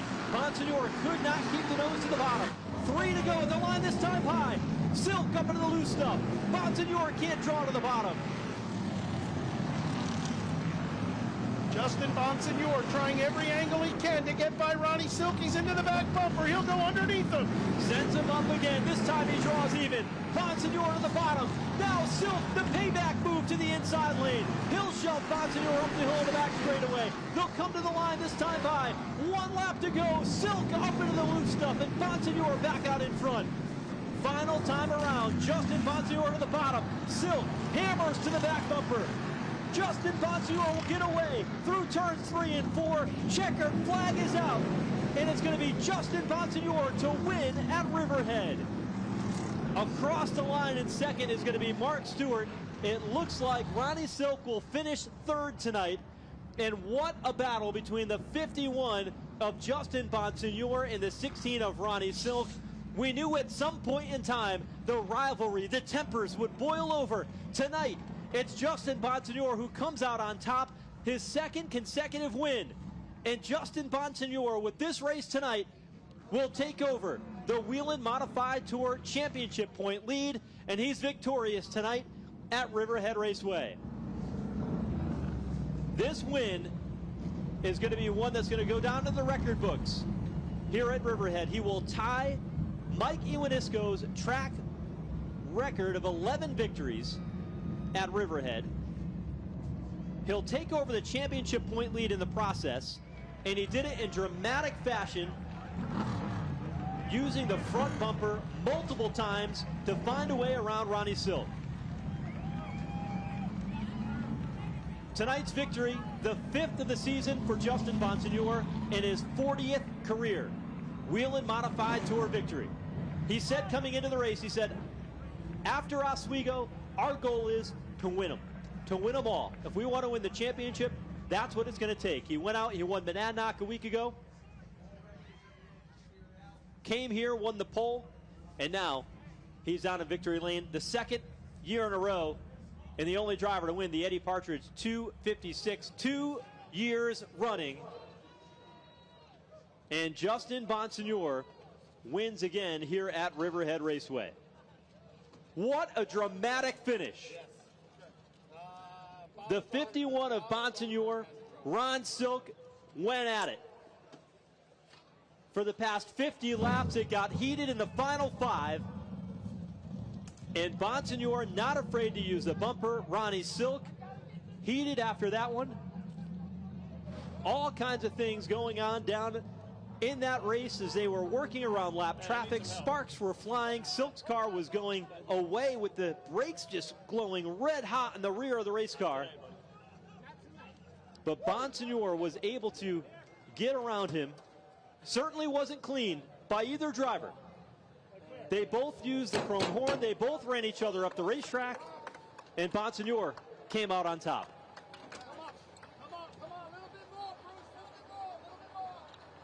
Bonsignor down on victory lane, about ready to get out of that 51 car.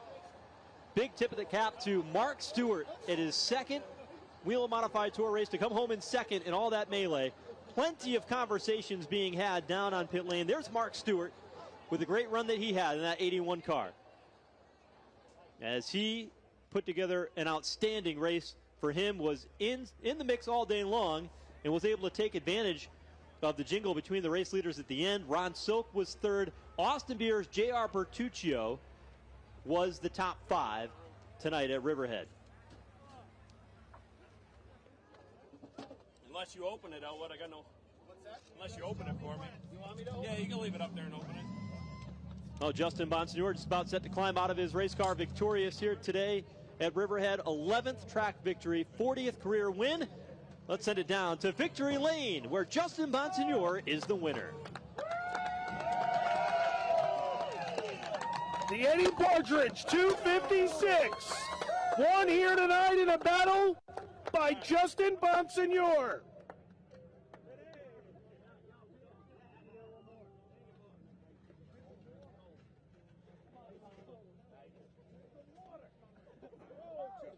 How's that for a wrestling match?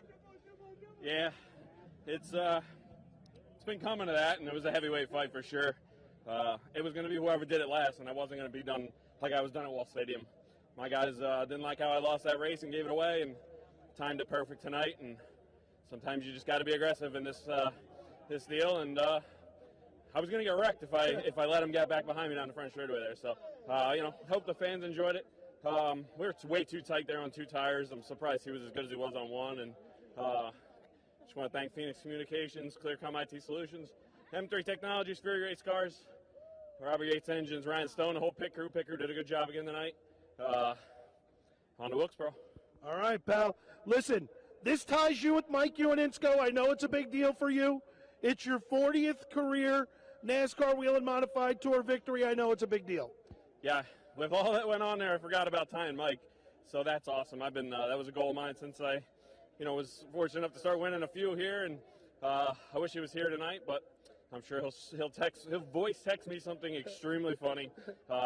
Just want to thank all the fans for coming out again tonight. This is an awesome event that John Owood and puts together with Connie and Tom Gatz. I really appreciate everything they do for Long Island and keep racing going here. And I'm ready for a week off, but it's the momentum's been going pretty good so far. All right, folks, one more time. Let him hear Justin Bonsignor takes down the win. Been a busy stretch for the Whelen Modified Tour. 3 races remain, but this is a 4-week stretch. Here's a look at the final action. Bonsignor sends Ron Silk up the hill in turn number 4. That was to the white flag. Silk, though, comes back to the bottom, shoves him again, gets up on the back bumper in turn number 2, and that hit allowed Justin Bonsignor to get away. Mark Stewart came around the outside of Silk, and then Silk got tapped in the back by Austin Beers as his car was slow on the bottom, but was able to hold on to a 3rd-place finish as Justin Bonsignor cruised to the victory here tonight and was able to capture the win. The team celebrating down there in victory lane along the front straightaway, and the Eddie Partridge 256. Here today. Let's go You trackside. folks here that are here from out of town, you don't know who this guy is. This is the real deal. This is Mark Stewart. His career here at Riverhead Raceway, he's won championships. He's won in other divisions. Tonight, this young man put on a show to come home second. How's this thing feel, buddy? I think I'm speechless right now. I don't know what to say.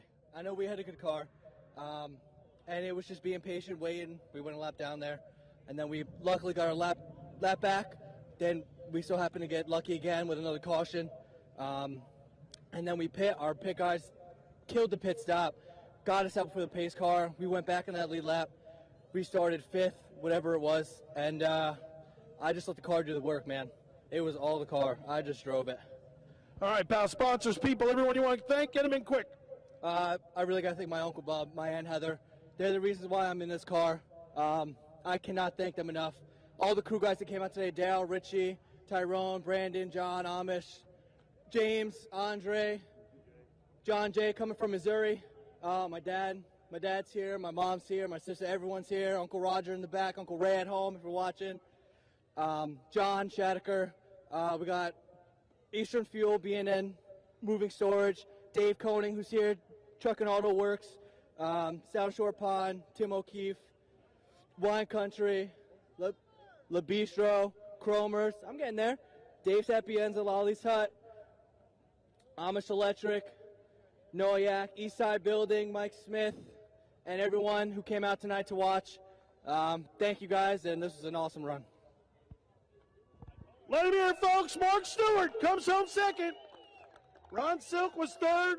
He has waved off his interview and headed to the pit area. Let's go back upstairs to Joe Koss. How about it? Mark Stewart with the longest, I think, second place interview, walks around the car with the microphone and make sure he didn't miss anybody, but he deserved it. He had a great run here tonight to come home second in just his second career start. Ronnie Silk did finish third. We won't hear from him tonight. His car came down pit road or came down to the podium area for a moment, but he has then since left and went back into the pit area, no doubt frustrated with losing today's event after having a car that was capable of getting to victory lane in that hard-fought battle. We said before the race that the gloves would come off, and they did indeed tonight.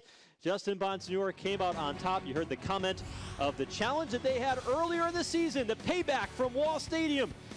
Tonight, Justin Bonsignore came out on top. An outstanding race tonight in the Eddie Partridge 256 at Riverhead. Next up, it'll be North Wilkesboro Speedway, September 30th for the NASCAR Whelen Modified Tour, where the championship chase heads south to North Carolina, and the action will continue in the 2023 campaign for the NASCAR Whelen Modified Tour.